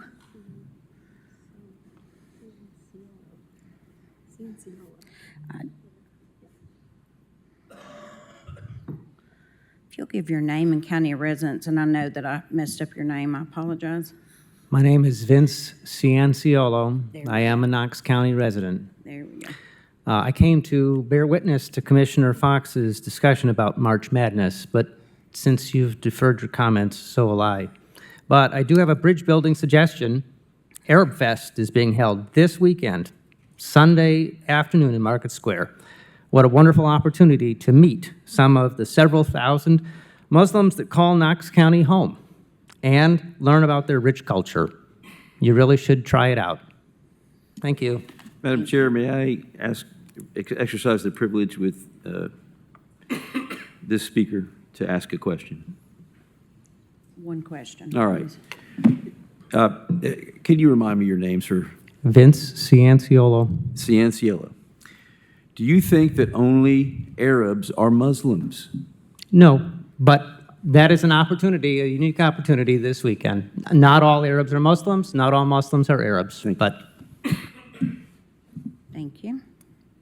Next speaker is Kevin Hill. Mr. Hill, if you'll give your name and county of residence, you have 3 minutes. Kevin Hill, Knox County. It's been a while. Since I last saw you, I got a law degree, so I'll be worse than I was before. Some of you all that are sitting up there used to be out here with me. I don't have to go through the law, and I will actually keep it light on you. We're going to have a little bit of church, though. Someone voting in a primary to influence their preferred party's opponent is not allegiance, but rather a strategy. This undermines the integrity of the process by weakening our constitutionally protected right of free association. The U.S. Supreme Court in California, Democratic Party versus Jones, specifically affirmed that a political party's right to exclude non-party voters is an expression of free association. This is not politics. This is about calling our officials to operating with integrity, a word we've heard a lot of tonight. Proverbs teaches, the integrity of the upright guides them, but the crookedness of the treacherous destroys them. Encouraging citizens to rationalize away integrity for political advantage is a crooked mindset. That destroys our community. The New Testament teaches that Satan is the father of all lies. Falsely declaring allegiance is by definition a lie. Ephesians describes Satan as the prince of the power of the air, a spiritual influence at work in the course of this world, and that our struggle is against spiritual forces of evil in the heavenly realms. Thus, our human public institutions operate within a spiritually influenced environment. The encouragement of political advantage over integrity reflects the very kind of demonic influence this scripture warns about.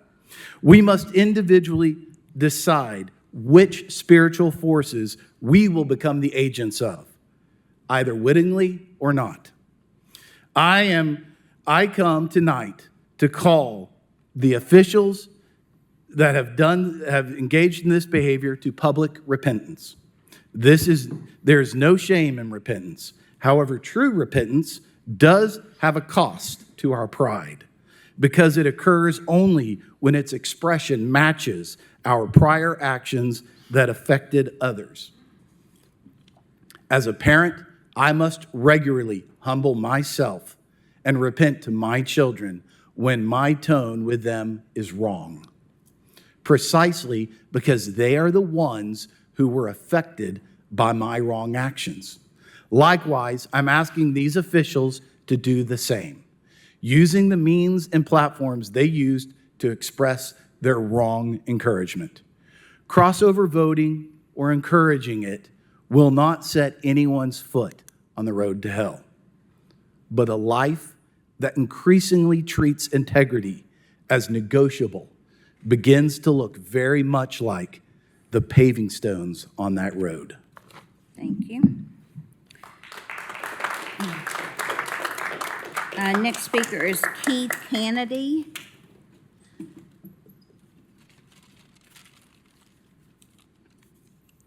Mr. Kennedy, if you'll give your name and county of residence, please. You have 3 minutes. I'm Keith Kennedy, Knox County resident.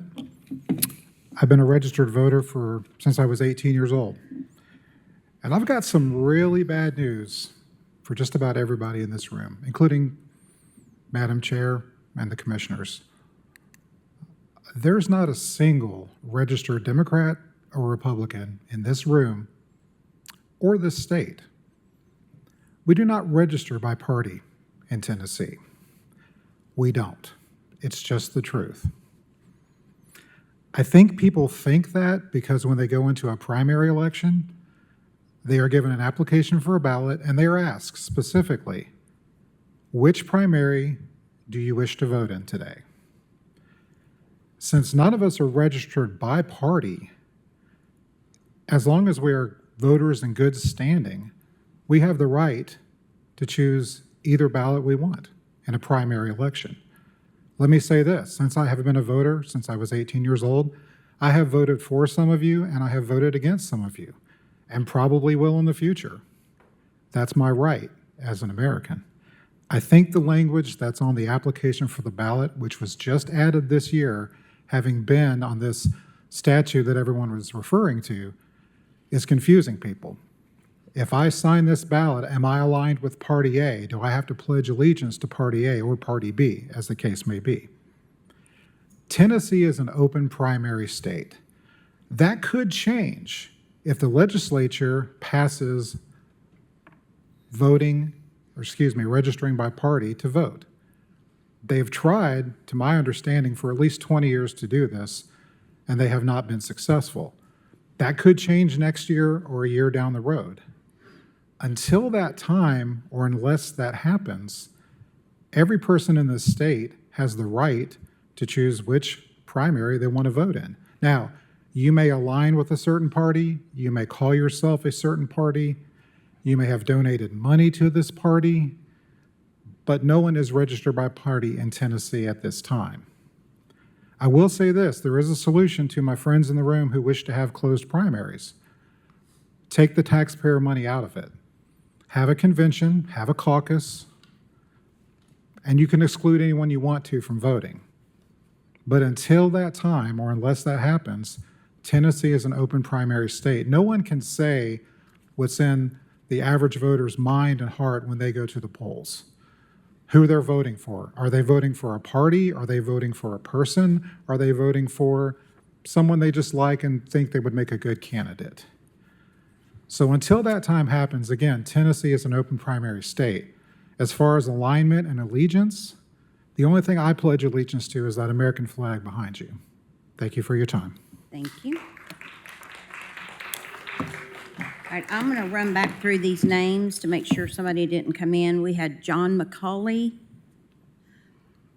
Peter Carpenter, Yassine Turo,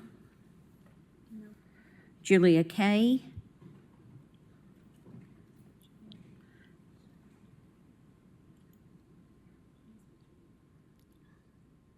Ms. Kay, you have, if you'll give your name and county of residence, and you have 3 minutes. It's Julia K. Knox County. I just wanted to defer my comments to next meeting since I was speaking of. Thank you very next much. meeting. Thanks. All right, I think that was all of the speakers, commissioners. Yeah, she wants to speak. All right, commissioners, are there any other business to discuss? Commissioner Fox? Yes, Madam Chair, in light of the topic of these speeches, I just would like to know if Commissioner Durrett would like to address them. Because, I voted today and it said that you have to declare under perjury that you're either a bona fide party or pledging allegiance to, or not pledging allegiance, but declaring allegiance to one party. So I don't understand how a elected Democrat official can proceed to vote in a Republican primary. So. That's up to Commissioner Durrett if she wants to speak to that. Necessary. Okay, Commissioner Jackson?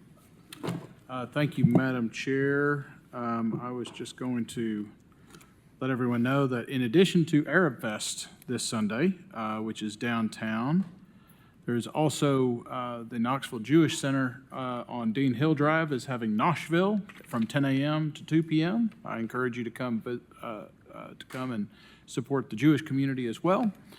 And Also, there is a if you want to learn more about Islam, there is a mosque open house on May the 12th at 7 p.m. at 113th Street, Knoxville, Tennessee. It's the Muslim community of Knoxville. So, thank you. Okay, so we have got, talking about voting, we've got early vote going through April 30th. Election day is May 5th. If I'm not mistaken, I think Commissioner Jay's birthday's coming up, so happy birthday. So I'm going to end, and I didn't do it last month, and I meant to do my little inspirational at the end. But for everybody that's been paying attention, obviously, we are in the thick of election season, and it has not been, it's not been very kind, to say the least. That's probably putting it quite generously. But for just the things that we see going on around us, I just want to leave you with this. The strongest people are those who choose to stay kind, even when the world is not. So maybe everybody just think about that. And you can have different opinions, but you don't have to be nasty to people, which is always kind of a good example that we want to model to our children. So, all right, if there's no further business, do I have a motion to, I've got a motion by Commissioner Thompson, second by Commissioner Jay. Voting is open.